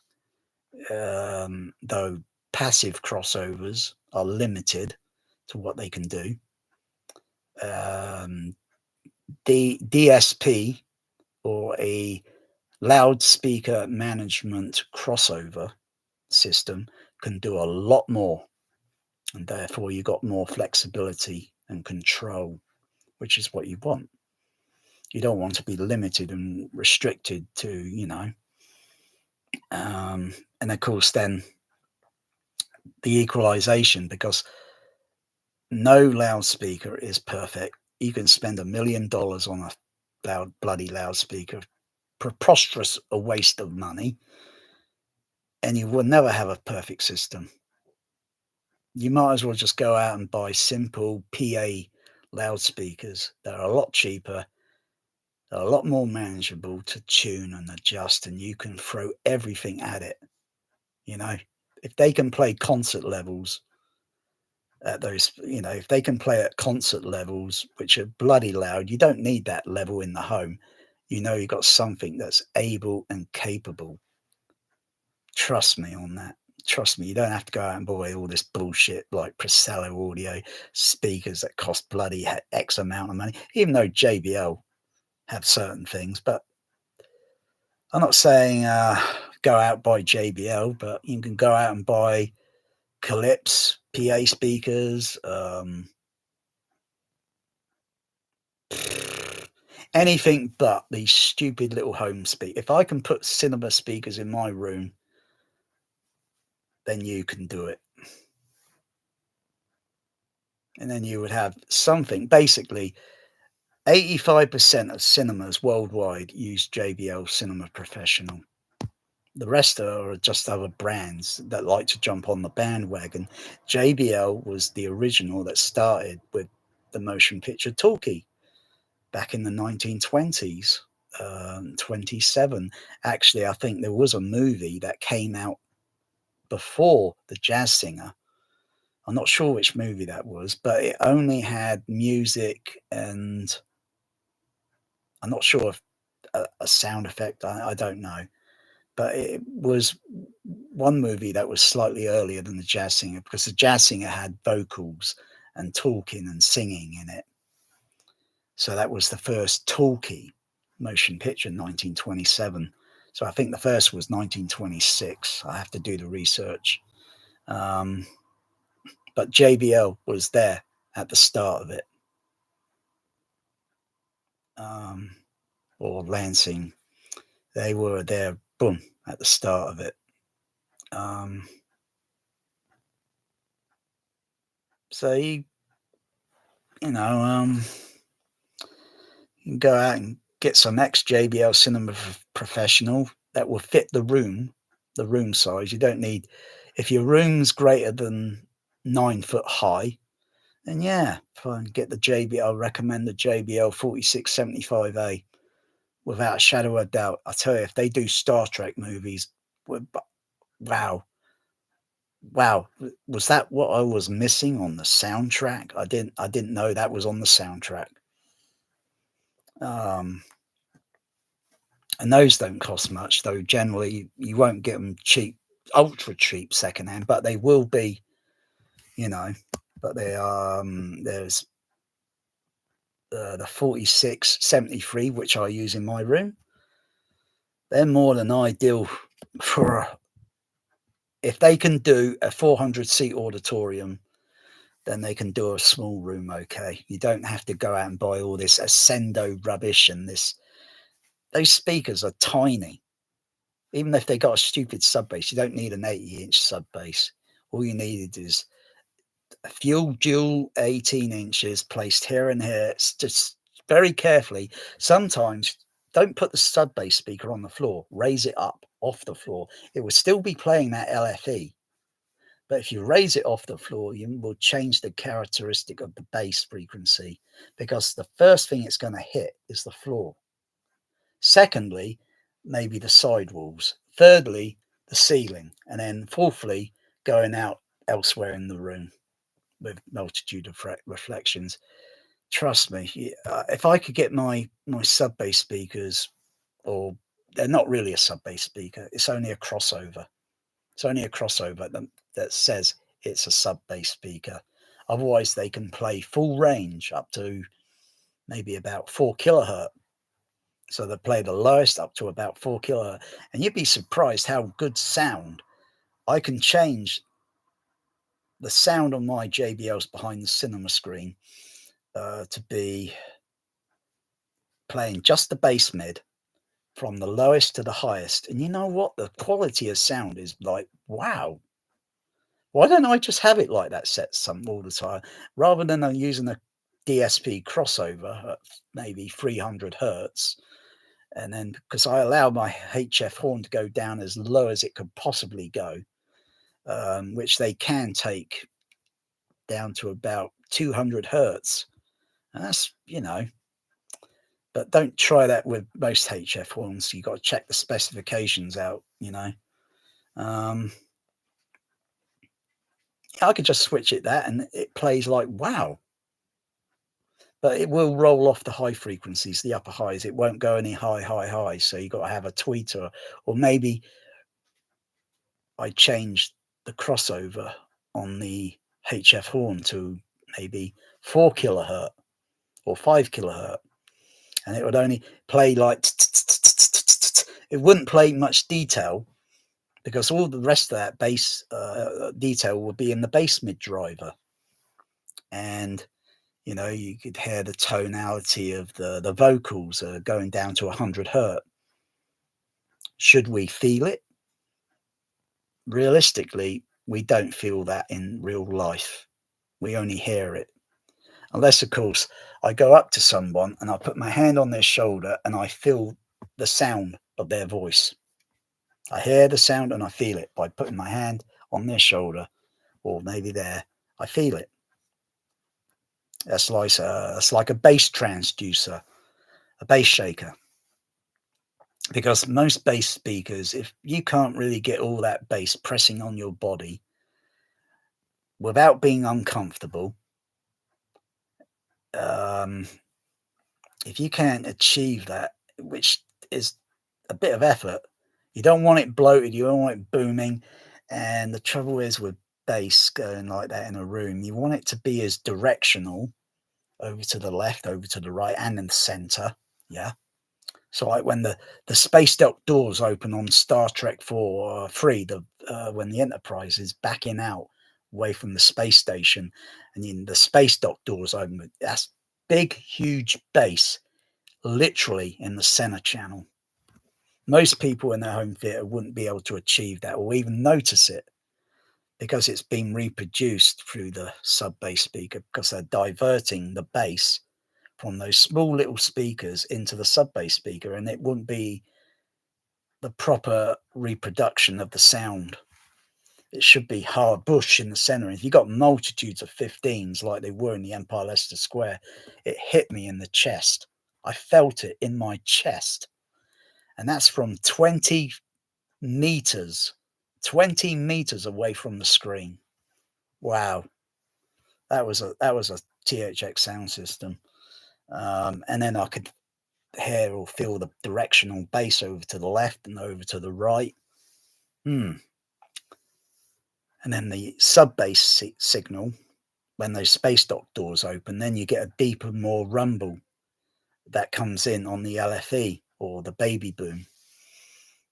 You get a little bit of bass on the left and right, but you get a bit of a extension or support complementing the soundtrack, not overbearing it, like me being over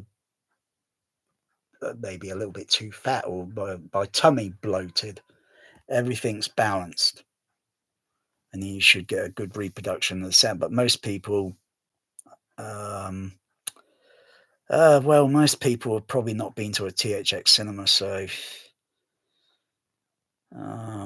sadly they don't exist much anymore. THX cinemas, they don't exist. They try to put them around Europe, like they're trying to still make THX relevant, but it's not the same as what it was in the 1980s and the 1990s. It's not the same. It's like KFC. They cook their KFC differently today to how it was in the 1970s. It had a different texture, ingredient, flavor, taste to it. And it's like THX today. It's most of all the engineers are retired. So, you know, I've experienced it a few times, and I have to say it was probably the best thing since Sense Around,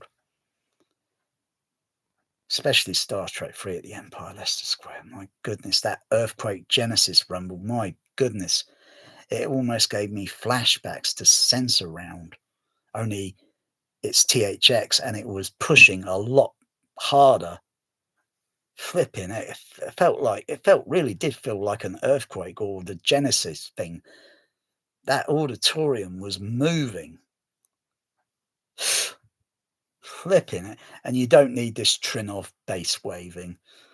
You're just going to spend 50 grand for a processor just to have the benefit of bass wave. At the end of the day, it's nothing more than, say, a pack of electronics.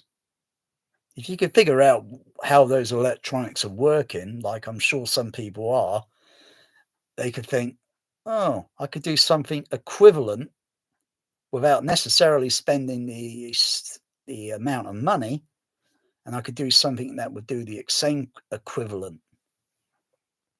You don't need to go out and spend it just to say I got a Trinov. Like I got a Storm Audio. I'm rather disappointed that I got a Storm Audio processor. It's just a question of when does Storm Audio come out with their version of. They can't call it bass waveform, otherwise they'll have Trinov suing them. They got to come up with something, but it's, it's like all the other sort of things that come along with cinema and whatever.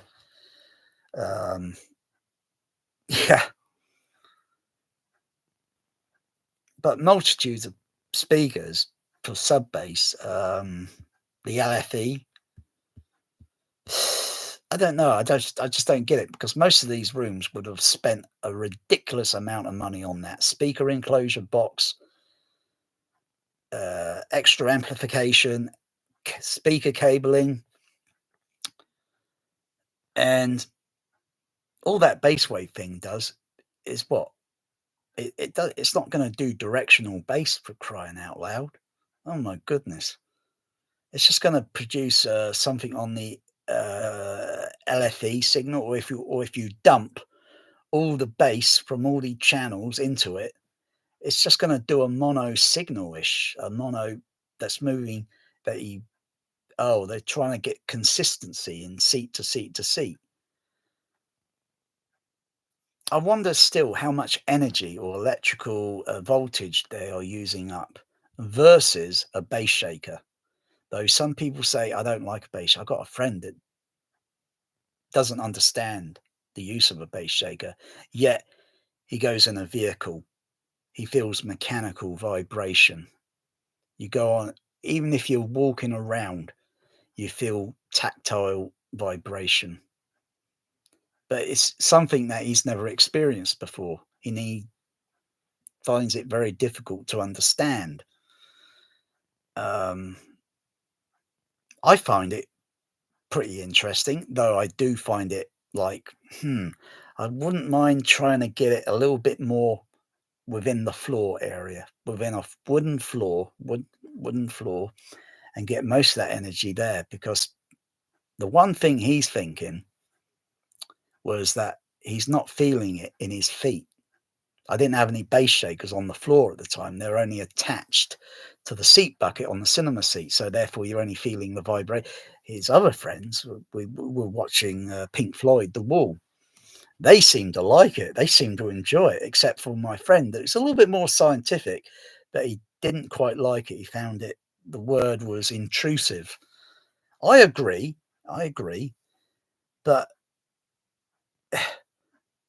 because I've added a few more bass shakes and put them on the floor so I can feel some of the vibration on the floor. It's not perfect due to the floor type I've got. It's not perfect because I know I'm losing a percentage of the bass signal. The way I do it, the way I approach it is with a voltmeter, sine wave tone generator, and I start at 20 hertz. I look at the how much voltage I'm producing with it, a couple of volt. If I can't feel 20 hertz in the floor going, like, I urge someone to do this. It's like holding your hand out like that, make a fist, and you do that. I can see my vision shaking and vibrating at the moment. Um, just by doing that, I can feel it on my arm, and that I'm not sure what frequency that is, but it's pretty low frequency. And you know what? It's the best sub bass I've ever felt. Now, if I can get that sort of sensation with the bass shakers, um, crikey. But even with bass shakers, multitudes would still not be cheap unless you can get them off the back end of a lorry. No questions asked. Um, you'd still have to get all the amplifiers, of course, off the back end of a lorry because they only need so much. Realistically, they don't need to have hundreds of watts hundreds of watts thrown at them. They only need a few watts. It's better to have an amplifier that's got enough power for headroom so it doesn't burn out and break down. But you realistically only need so much voltage. When I look at it on the voltmeter, and I think, wow, that's only about 4 volt there, and that was woof. That's only 4 volts.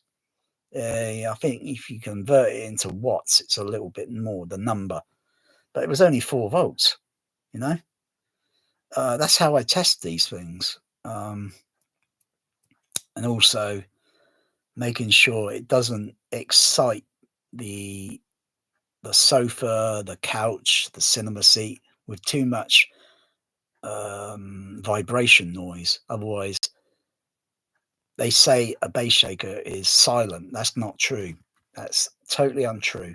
If you hold that thing in your hand, and that's holding it in your hand, or if you can suspend it with string or whatever, and suspend it and go through the sine wave tones and at low voltage, then increase the voltage, and it goes up a little bit. You will eventually hear those things making a sound. So they're not entirely. There is a bit of science to it. There is quite a bit of science that's probably not been tested or tried. One thing I wanted to try is put the bass shaker on a piece of wood that's long, and then have that wood attached to the cinema seat so that the sound transmissions will go through it, and I would feel a vibration. And it's testing all the sine wave tones to see which frequencies dissipate. And if they dissipate quite a bit, then they need a little bit more signal voltage. Also, I'll go back to the bass shakers. They're attached to the back of the cinema seat. So I've got one attached to the seat back, one attached to the seat bucket, and one on the floor. Now, have you ever felt a movie where it tickles your feet? The bass tickles your feet like a feather. I felt that. I diverted the bass just to the bass shakers on the floor and had the others all switched off. And I could feel this. Oh, wow. That tickled my feet because of the way the bass frequencies were playing on the music. I think it was Vangelis on the end credits of the movie called The Bounty. And it also depends where the bass shaker is located because it's a lot of trial and error. I'm talking, it's not a case of just put it there and then think it's okay. You got to make sure it is okay. Otherwise, you can overdrive it, damage the bass shaker. It would overheat. If you're stupid and you want to play a stupid and win a stupid prize, you can burn those voice coils out. You can burn the voice coil out. So you've got to be pretty careful. And otherwise, those bass shakers will play for many years. But it's the art. It's actually the art of setting those things up, which is not easy. It's very, very exhausting. It's a two-person sort of thing. One to understand, and we got to achieve this in the goal to achieve this, which, be many hours of headaches to try and solve it and minimize vibrations and such. In my cinema seats, it's because they're mostly metal and such.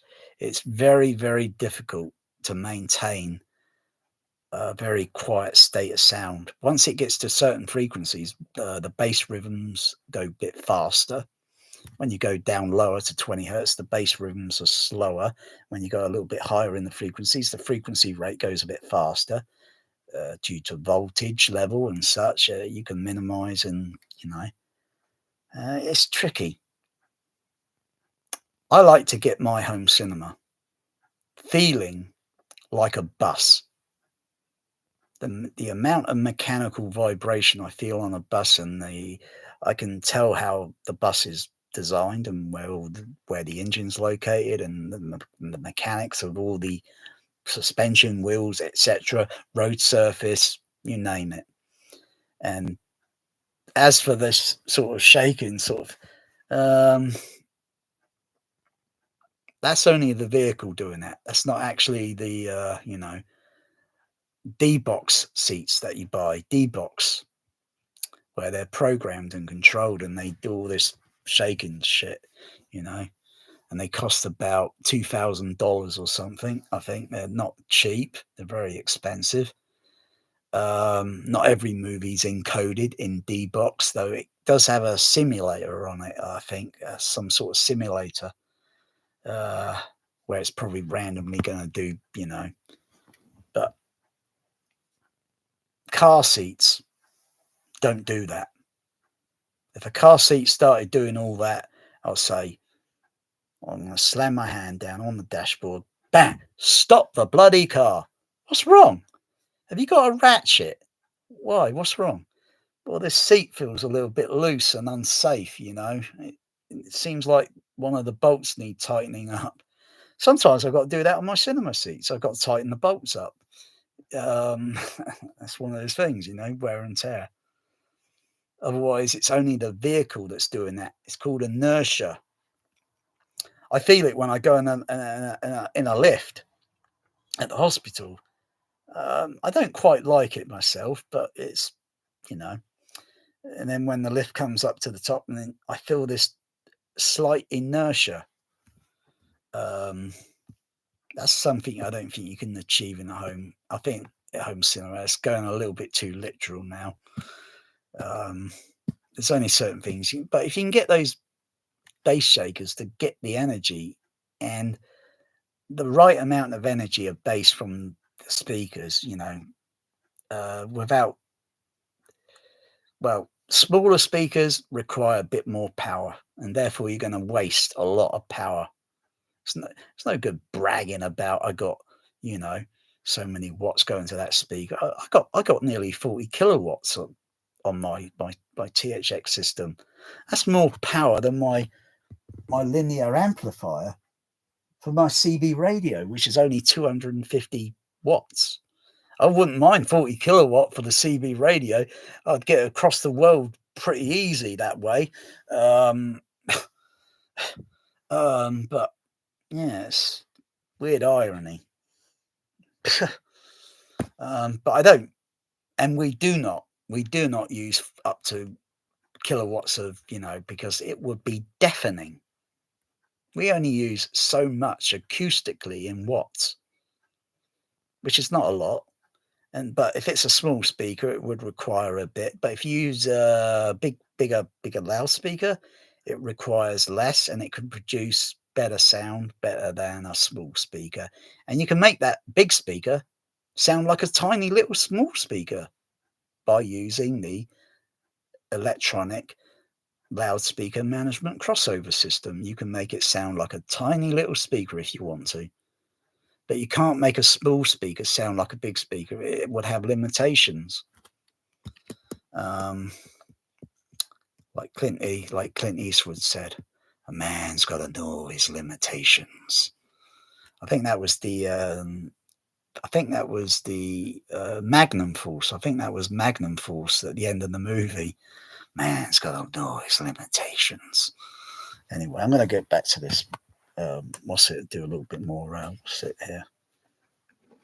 So I'm not saying it makes me feel good, but it will. It will dissipate. Let me just go back to this. Let me just go back to. And do another 20. Do another 20.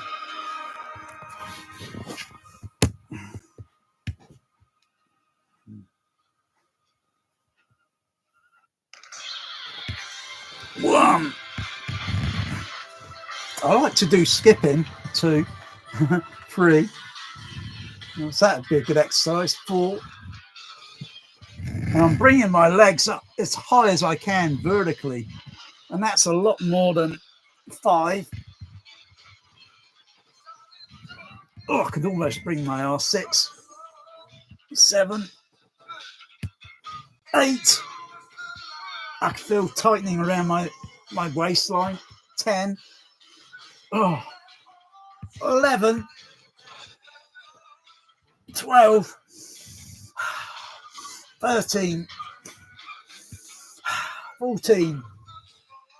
15. Oh, I feel heavy on the legs now. 16. No pain. 17. No pain. 18. 19. Oh, heavy. 20. Timeout. Oh, my goodness. 20. 20 is about my limit, I think. Man's got to know his limitations. 20 of those on the bed, and that's comfortable though. That when it started getting into the teens, I could feel it there. I could feel getting a bit warm up here. Gosh, yeah, if I do a little bit of that each day for so many minutes, I'll probably do some more in a moment. Just recuperate for a little bit because I do have heart fibrillation, so I can't. Man's got to know his limitations. That's a good Clint Eastwood impression. That I think man's got to know his limitations. And I've got very limitations, so I can't be too. I can't get too eccentric. Otherwise, I probably find myself suddenly ending up back at the hospital, and they say, "What brings you in?" And I got to go through the A&E. Yeah, Now I've got to go to majors, and I could probably then maybe they'll think we'll take him straight up to cardiac, or I may go to AMU and then end up in cardiac, and they'll think, "Are you back again?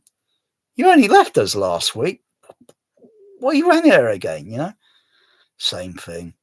Only I was over exercising myself. So I got to take it steadily. I can't rush it. I can't let something like an immaterial movie drive me to a point where, I find it inspiring, and yeah, I just wish my friend could do some of this. Um, I tried to breathe as well while doing it, and that was a little bit difficult to get the breathing method. I found it a little bit awkward. So I got to get the breathing. So when I probably lift my legs up, I got to breathe, and then as I lower my legs, breathe out. So it's getting the timing. It's working out the timing and such, because you got to breathe. Otherwise, I don't need to. Well, a little sip of water.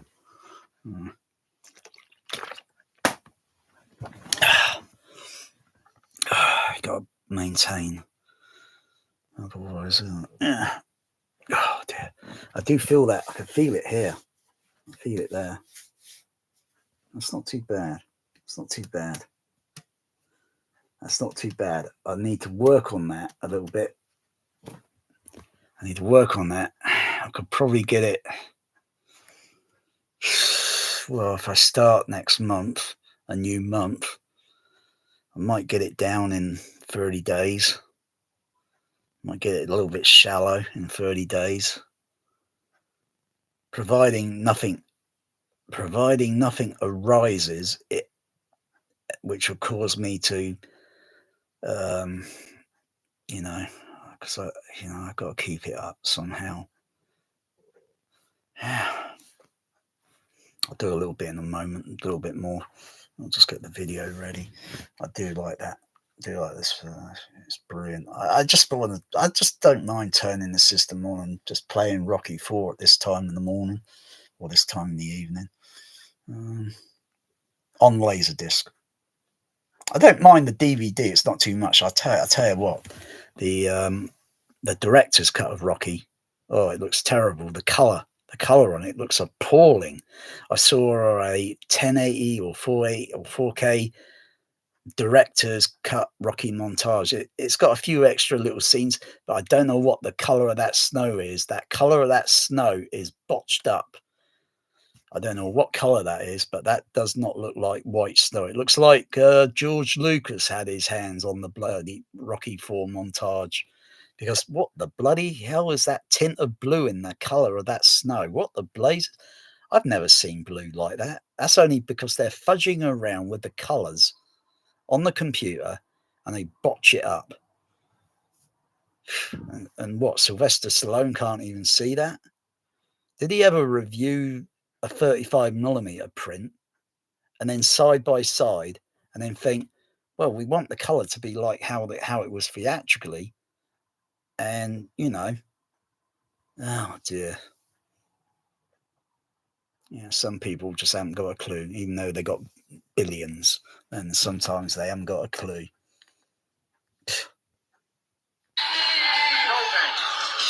Personally, I find I haven't even watched the director's cut Rocky IV. Not interested in it. To me, the theatrical version is the definitive version. It's like we get bored. And someone told me this the other day. Another friend was telling me about, why we eat food and we eat these little snacks in between. It's because we're bored. And so we're taking on extra calories, extra sugars, and because we're bored. My cat Bear at the moment, he seems to be calm and settled in the kitchen. So he's had plenty of meal today. He seems to be calm now, but he might eventually start meowing again. He might hear me talking and start meowing, and I'll just have to think, I know he's okay, and I'll think he's had enough food today, and um, I've only eaten very little. I've only eaten very little of my casserole. I've only eaten very little. Um, I didn't have any breakfast. No, I just had a meal, a casserole. I just call it a meal. I don't call breakfast breakfast. I just call it a meal.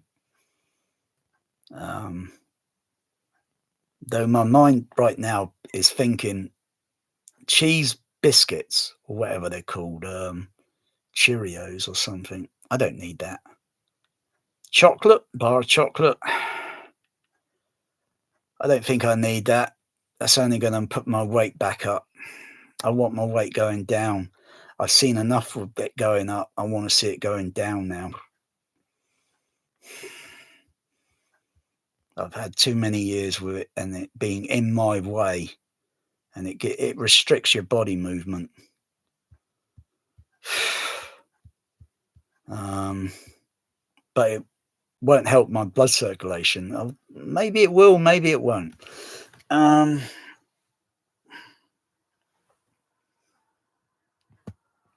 I'll do a bit more exercise in a moment. 20 seems to be about my limit.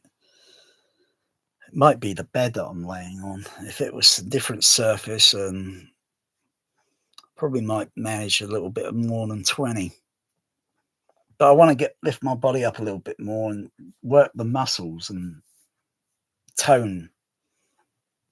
But I don't want to be like Sylvester Stallone. I don't want muscles on me, for crying out. Although it wouldn't be too bad, mild, but not his. Not at my age. Crying out loud. I mean, look at Stallone now. He's getting he's getting on. And he's getting a little bit slower, if you noticed in these movies. You noticed he doesn't seem to be doing, Rambo movies or running around much now. He's slowing down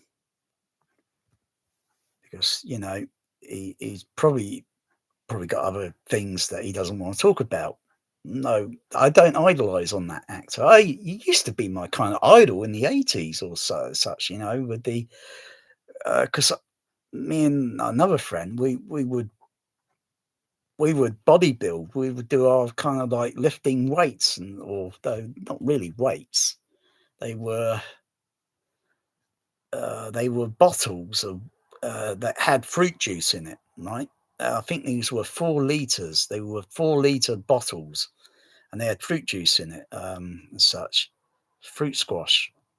And what we did was we just filled it up with water. When these bottles went, we filled them up and we used them as dumbbells, and it worked. Though a little bit uneven sometimes in but we used them as dumbbells, and we were building our arms up and such, and feeling good about ourselves and such. And yeah, and we do that, and yeah, and the one thing that we liked was Rocky or Rambo. We liked Sylvester Stallone, and we would try and you know find inspiration to if I was going to get some weights, I'd probably get some proper dumbbells. Or maybe I'll just look around to see what I got, what resources I got, because that's what Rocky does. He uses raw materials because it has the same equivalent. Anyway, I'll just do some more. I don't know what these called. Lift ups, leg lifts up. I don't know. As for doing press ups, that was not far from my mind about while I was in hospital. I was thinking, could I do an actual press up at the moment in my state of health, my physique? And I was thinking, maybe I'll wait just a bit until my weight comes down a little bit lower, because I don't want to do it too much. And if I can only manage so many press ups, then I would just quit. Because there is a thing called gravity pressing down on you, and not trying to prove anything. I'm just trying to tone my body or build up a sweat where I can sweat off the calories. I'm not trying to do it for competition. How get down there and do 100 press ups. You think about it. That's so stupid. You think you're going to be running around in the army on a battlefield and then suddenly think, oh, I'm going to get down and do 100 press ups while there are bombs and mortars going off around you. You got to think, well, you got to be stupid even to join it in any case. But, give me 100 press ups. Well, I'll tell you what, why don't you get down here and we'll do it together, huh? Let's see how many you can do. If I could only do or manage 5 press ups and then I think that's it, I'll call it quit. But if I could do another exercise another way because of gravity, then I'll do a little bit more of that. Running is not too bad, but I'm not sure if I can run. Not sure if I'm run. I might check myself in at the cardiac rehabilitation at the hospital because they focus on, if I go to a gym, they don't focus on heart fibrillation unless I'll be surprised if they do. People have had heart attacks or such. I got to focus. I'll stay, otherwise I could put myself into a bad situation. So I'll probably check in at the hospital and give them a call and go down on the bus and because it'll only be for an hour, I think.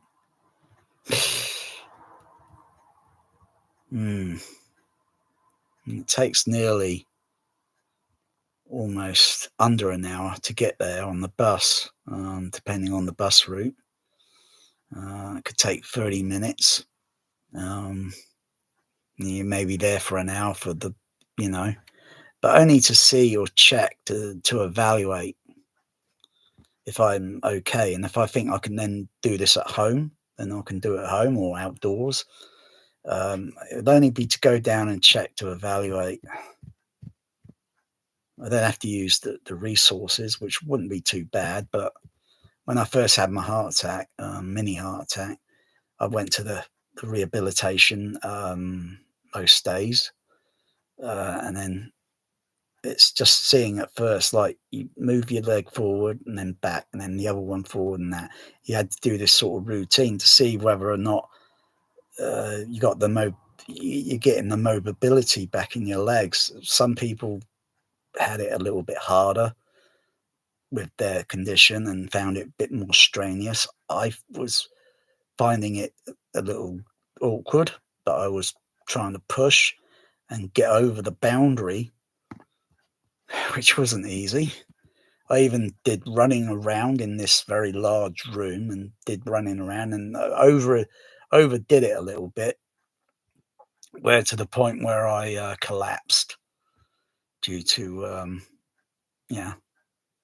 so I won a stupid prize there. But they could see that I was determined, but I overdid it a little bit. It's finding the right exercise sort of thing, and you just maintain it. If you can build up the sweat, you're burning calories off. Walking, depending on what walking pace and such,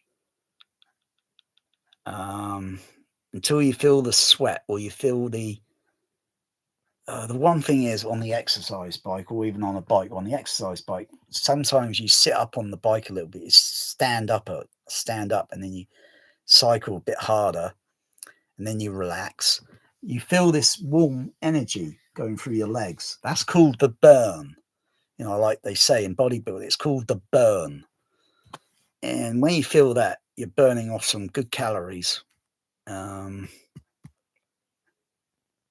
you got to maintain it on and off most days. And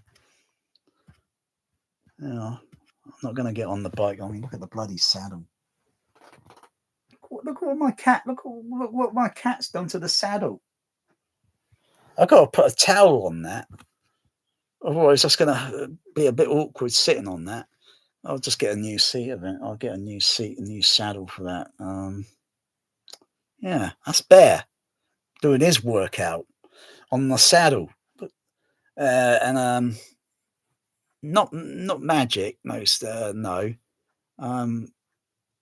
I think Sooty went on there and had a little go on it. Not Magic. Magic hardly did any of that. So that's mostly Sooty and Bear that's wrecked the seat, wrecked the saddle. Because it feels like sitting on sawdust when sitting on that saddle. It feels like sitting on sawdust. It's very uncomfortable. Anyway, I'll do some more leg lifts up or whatever it's called. Yeah, just like the Rocky.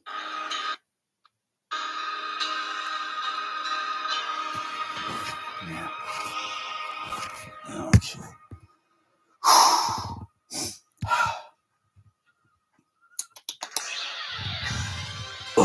One.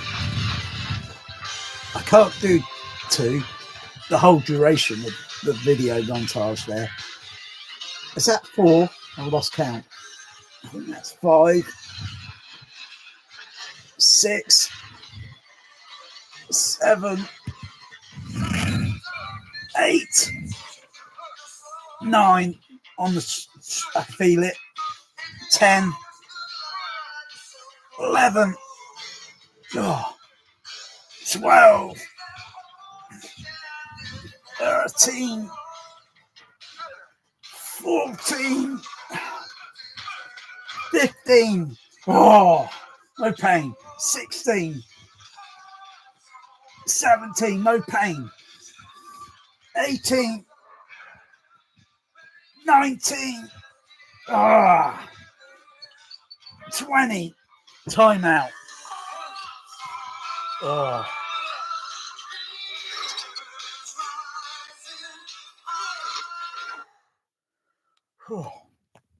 That's 3 of those. That's 3 of them I've done now. And how many seconds does that play for? I mean, until I call it timeout, up to about 20. It's not too much. It's not hardly a few minutes. It's under a few minutes, I think that. It's under 2 minutes. But I could feel just mild warm here, and I could feel it all here. So I know I'm toning gently. I know I can do it easy, like I say. I know I could do it a bit easier than over a month ago. I wouldn't have got my legs up. My legs were almost vertical. I would have probably only brought them up to maybe about that angle. That's because I got my tummy in the way then. But now most of it's dissipated and I can almost get vertical. Flipping it off so much. Gravity wins, I'm afraid. And then I've just got to call it quit. And I think, okay, I'll do a bit more later. I'll do a bit more later. I can't do 40 straight. I don't think I can do 40. 20, 21, I might just push it to 21, but I think I'll be just flat out there. So I've got to take a breather.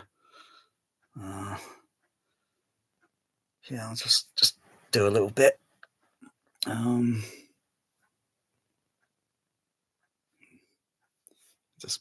not sure if I am dissipating around here. Yeah, that shape there.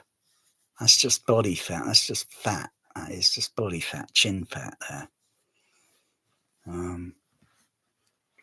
Just need to work on it a lot around the head area, but I'm not sure how you do that.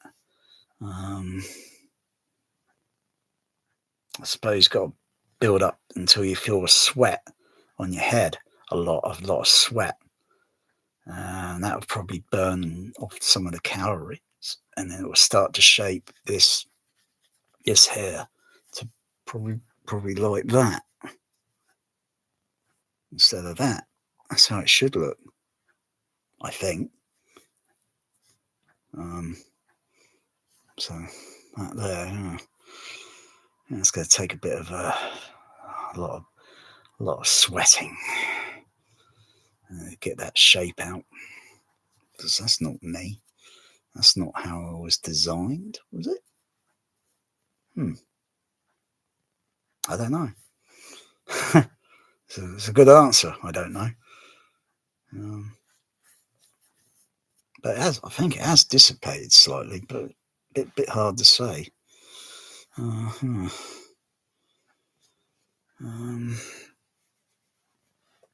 Crikey, it's not even 12 o'clock yet. I think the day's been very slow, very slowish. It's been a very slowish day.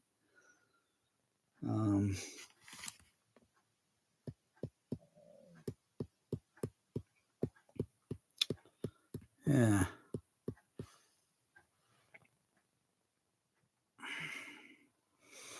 Lifting one leg up is easy. When lifting two, you can feel the gravity and the strain in lifting two legs up rather than a single. At least I'm doing something. At least I'm,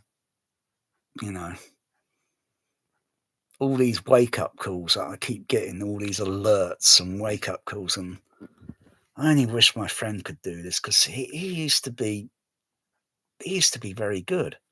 He had a nice body one time, and I only wish he could, get into it.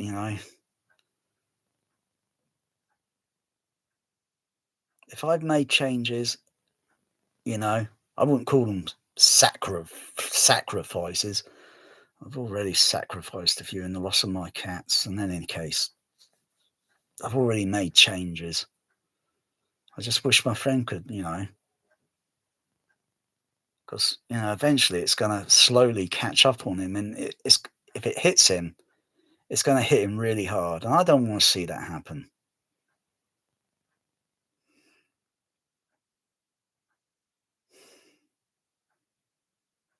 Just do something and exercise. Moving around your body and all that's we all do that, but you got to focus on a certain exercise and maintain and do that. I say, if you got on an exercise bike, I could help you with that. You can burn off the calories. You could get some of your weight down by, it might take a month, and you would start seeing it dissipating, fading away. You would start to see your original self coming back. But you got to do the same thing to burn off the calories, or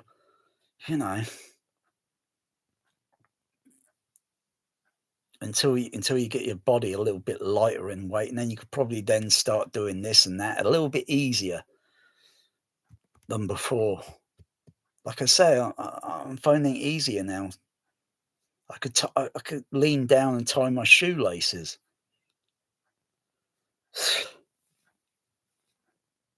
Yeah, it's weird with that, that pill that they gave me at the hospital. I hope it's nothing like that movie, like Death Becomes Her, where where those two women in the movie, they drink this, or they take this potion, but it was bad news, as we know in the movie. It was bad news, because they became the living dead or something, didn't they? For crying out loud! Oh, it was bad news, that whatever that thing was. And that was instant. You go from this age and you go to this age. Oh, no. If I can lose a bit more weight round here, which I think it is shallowing a bit, but I can't really tell. But if I did something like that and took a picture, and then I got to work on the sweat to build up the sweat round the head and face and such, and then it should just gradually fade and fade and fade and fade, and then not sure, maybe doing all this and trying to tone it and massage it. I'm not sure if that works. I'll do another 20.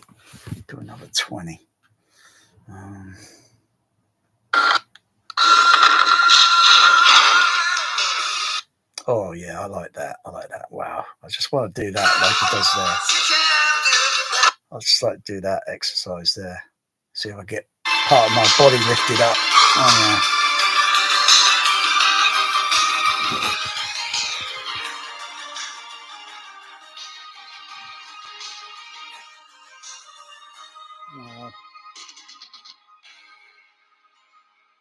What age Sylvester Stallone was when he did Rocky 4?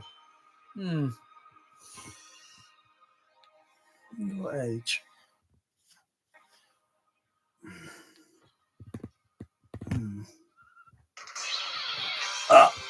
1 and 2 and 3 and 4 and 5 6 7 8 9 10 11 12 13 14 15 16 I'm getting a level 17 18 no pain, one more, 2 more, 19 time out. Time.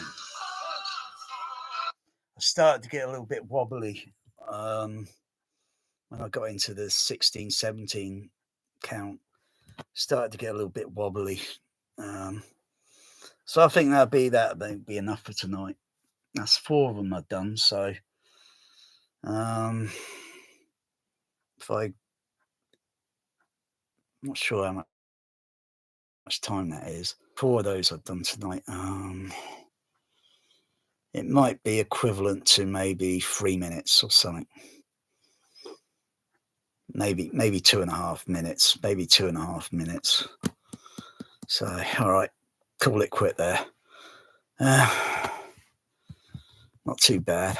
That's just lifting my legs, but that's not moving my legs. That's not standing up vertical and walking around and thinking, am I okay walking around? Can I walk like this?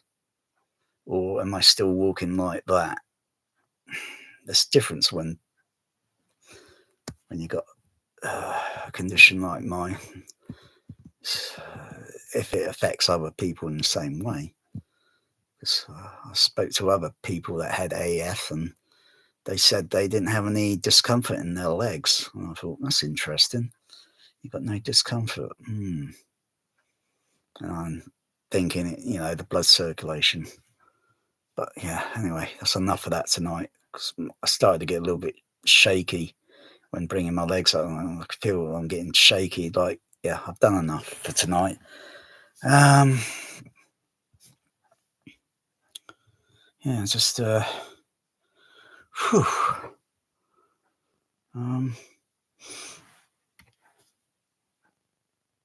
Can't really tell. Oh, where's my what's it? Oh, this thing here. Not sure what this looks like. I've no idea. This thing's very slow to respond. Oximeter meter. Probably needs a new battery in it soon. I think the battery's getting a little bit low. It's very slow to get a reading on the oximeter meter. Of course, I'm going to change my ECG monitor eventually. I'm going to get a newer model. Not the same make, maybe a different MAD. They're all the same, more or less. Oh, but why is it showing my pulse rate is 49, 48? Come on, I've just been doing a workout. The number there has got to be false. Although I think I take it like 99 on the oxygen level. That's not too bad. 99. Usually I've seen it a lot lower than that. Now it's saying my pulse rate is about 60. It's varying. It's adjusting. But it's still maintaining 99 on the oxygen. Huh. Which usually fluctuates between most people. Oh, now it's dropping down my oxygen level. Yeah.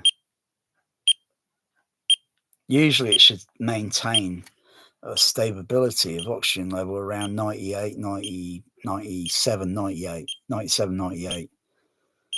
Now it's dropping. So whether it's myself, it could be. I'll just relax. I'll just have some O2 water. HO.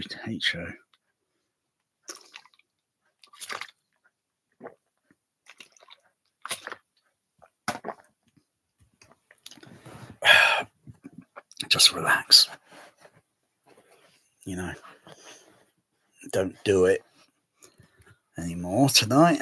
When you want to go to it, just relax now. I've done enough. I hope it's good for me. It should be, but I don't know. I really don't know. We'll see. I've got to play it by ear and see how it goes into next month. If I can do the lift up exercise, and if I can get on the bike and do an hour at the least. No, nothing over an hour. But that all depends. That all depends on my legs and how they feel. And if they don't feel like they can take that stress, then I'm not going to push it. I'm not going to try it. Otherwise, I'll only end up in hospital again. Because you've got to make the heart strong, because it's a muscle and you've got to make it strong. So they say. But I'm not sure if that's the case with AF. Because it's a very delicate situation, I think.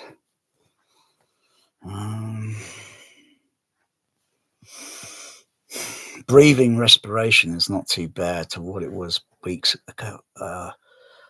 Go back a few weeks on that, and my respiration breathing wasn't too good. I didn't get much sleep. Whereas whilst I was in the hospital, I was gradually getting from maybe 5.5 hours sleep to maybe 6.5 to maybe just about 7 hour.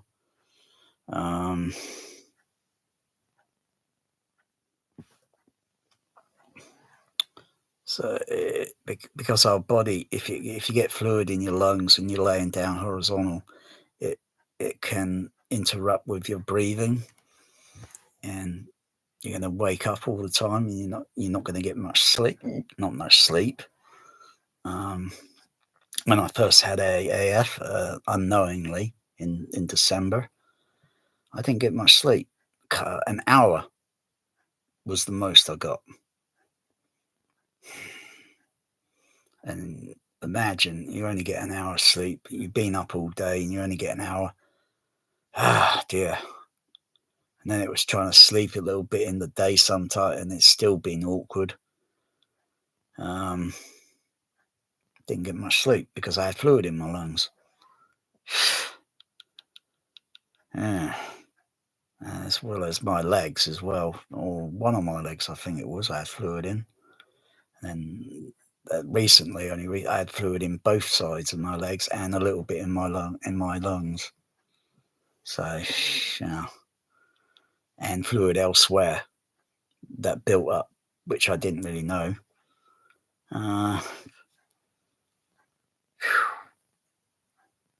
Yeah. Oh boy.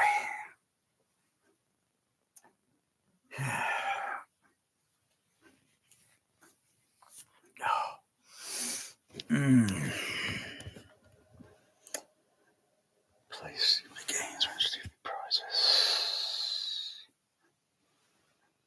I wonder if I could get the temperature of this room a little cold, but I don't know how that's going to impact on my AF. And I can't remember how it was impacting on my AF in December last year, going into what was it? Going into January, February, March. I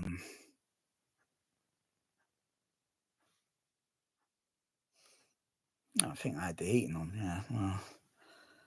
Well, just trying to want to get the room a bit cool, bit colder or such, but not too cold.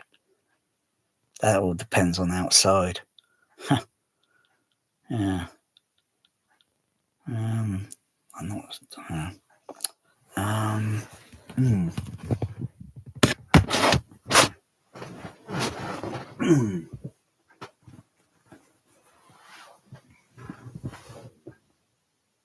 Oh boy.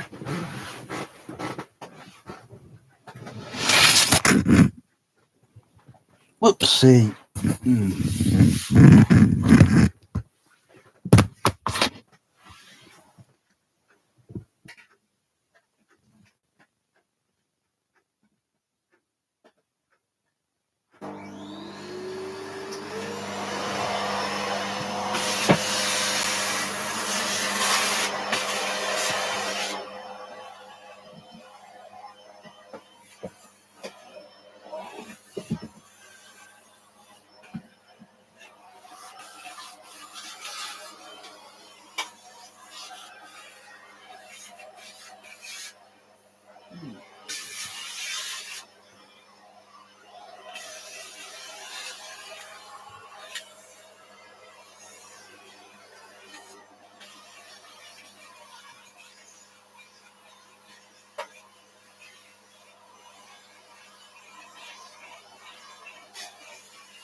Yeah.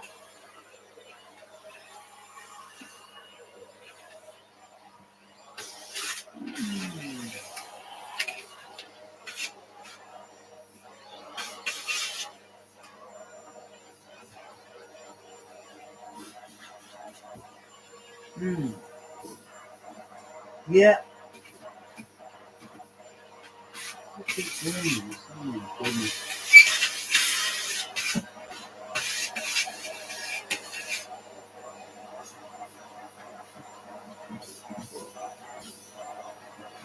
I forget different what's it? Different adapters. It's not bad. It's only now.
Oh, bloody ridiculous.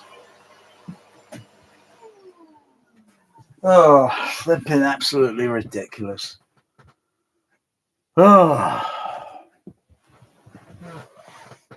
Oh dear. Why can't they have something like an EMP, like an electromagnetic pulse?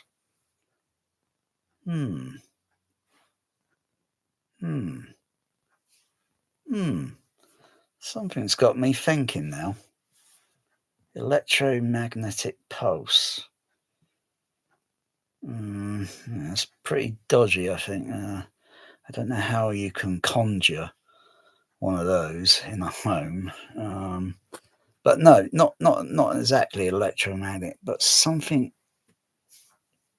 based on the principle of creating an energy where it would radiate out in the whole room, but would only be, yeah, where it can literally get fleas, kind of like an electromagnetic pulse. I know there are a lot of people in a think tank. A think tank is where you've got clever people in a think tank coming up with ideas, solutions, and such to a problem.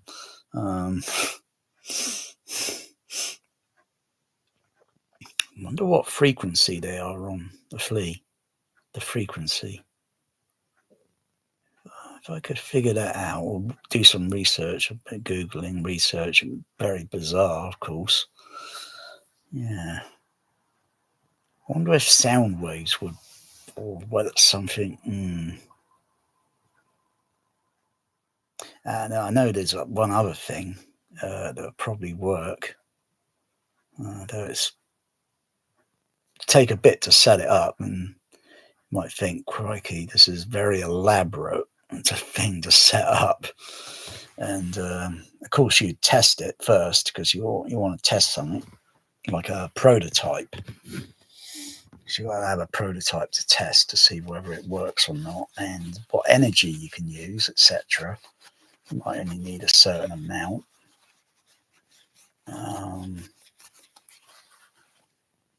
Microwave frequency, microwave. Of course, I'd have to take everything out of the room. Otherwise, certain things might get damaged with the microwave frequency. But yeah, I'm kind of curious about that. It's not playing, it's trying to find a means to exterminating the damn pests, and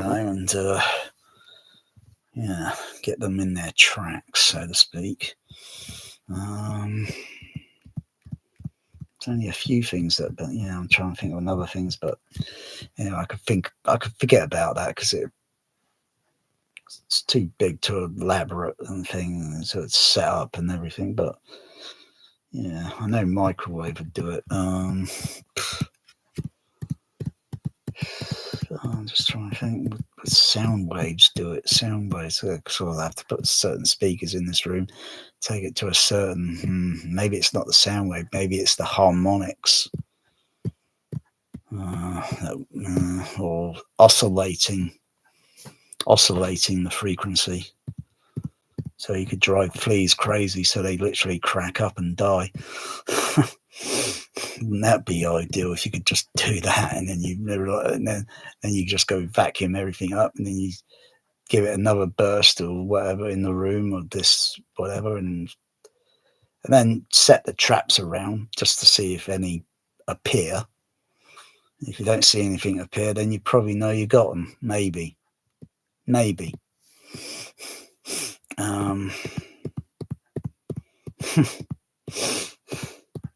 I know it would make my cat Bear feel a lot better, because he's I think he's fed up with it. Yeah, he can sense it, and I'm doing everything I can. He can sense it, and he's probably just about as frustrated as I am.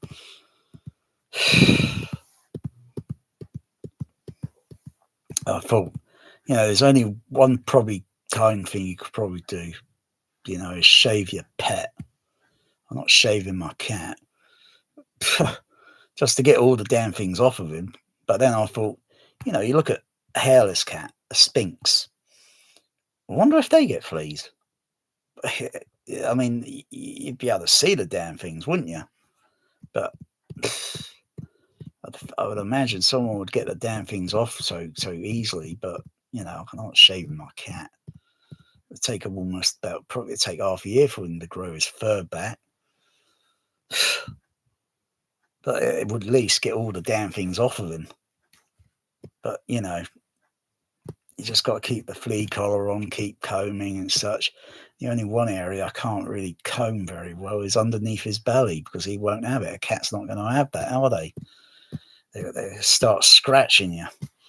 I can't even give him a simple bath. It's a two-person handle. I've got to have one person to hold him, and whilst I do the shampooing, I can't do that with two. I've got to hold him, and I can't do the shampooing. That would get so much percentage, but then I still got to find, and eliminate, and then once I've eliminated, I know, and just wait, monitor a week or so, and if I don't see any fit signs and that, I'll still keep it up, the monitoring. And then if I think, okay, wow, would he feel confident about going on the floor again? Because it's like Bear can sense it. Magic also. He sort of, it's like they sense it. I don't know how, but maybe they can sense the sound or the smell or something, and they just feel uncomfortable, as well as anyone else for that matter would feel uncomfortable. It's just figuring it out. Which I'll eventually will. I wouldn't mind doing it with cold temperature, but I just dry ice. I just wouldn't be able to do that at a very cheap price, because dry ice things, they're not cheap.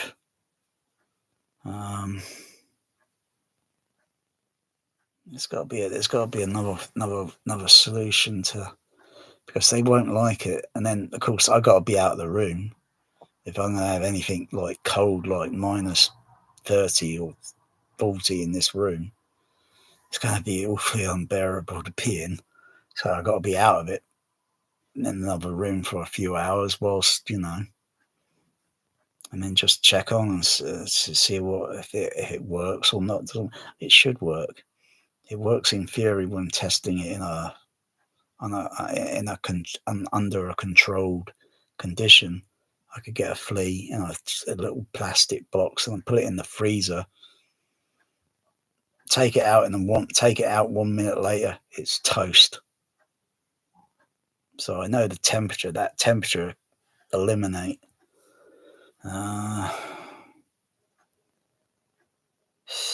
But does it get the eggs? Mm.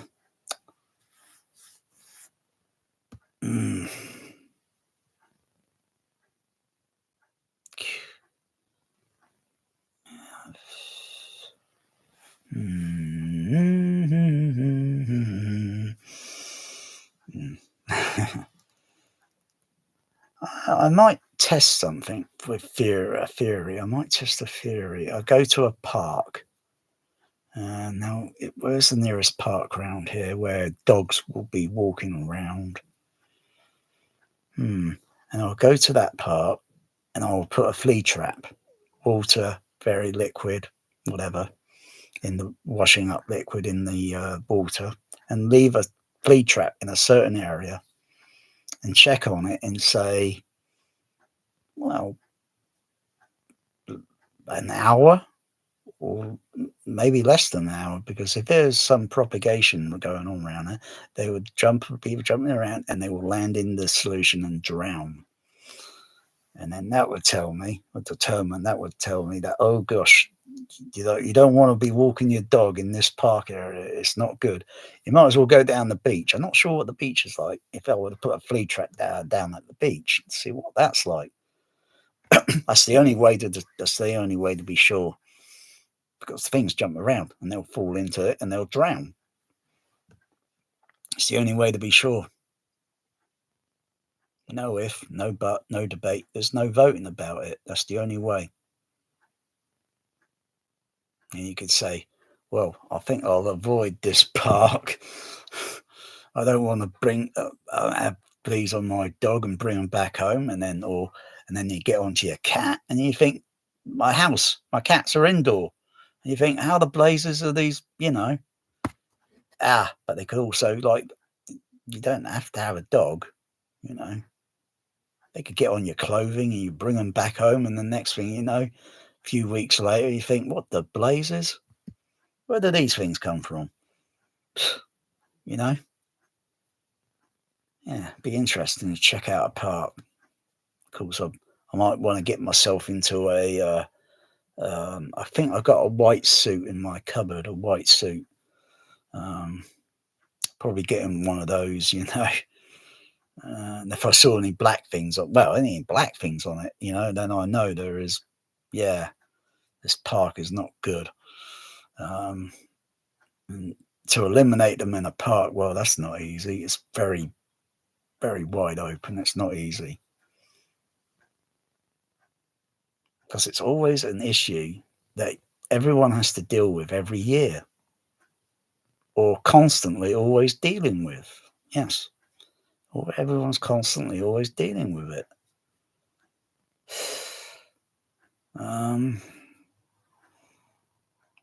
And you could bring them back from a friend's house, home. If they got them in their home, they might not be aware of it being how it used to be, but they still might only have a very mild.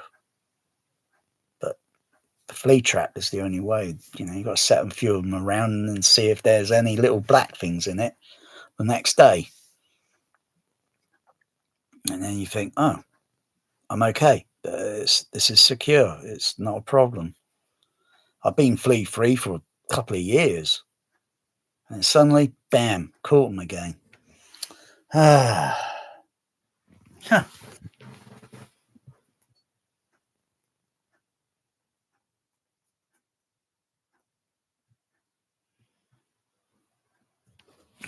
sons of bitches.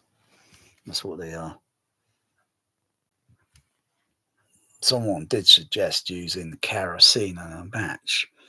Kerosene in a match. Oh dear.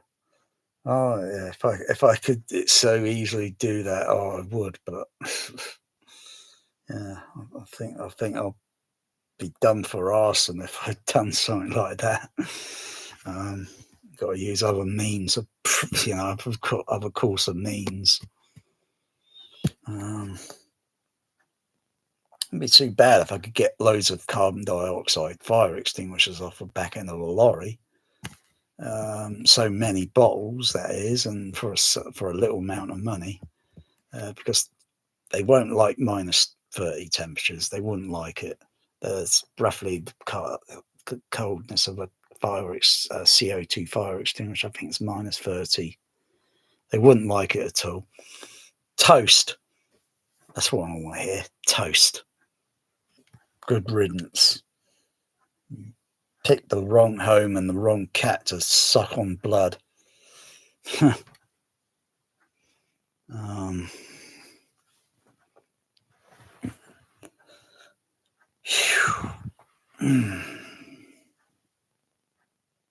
it's past midnight. Oh, gosh, guy. Oh, well, I'm turning off now. So Cinderella is putting in her glass slippers now. On 3, usually 1.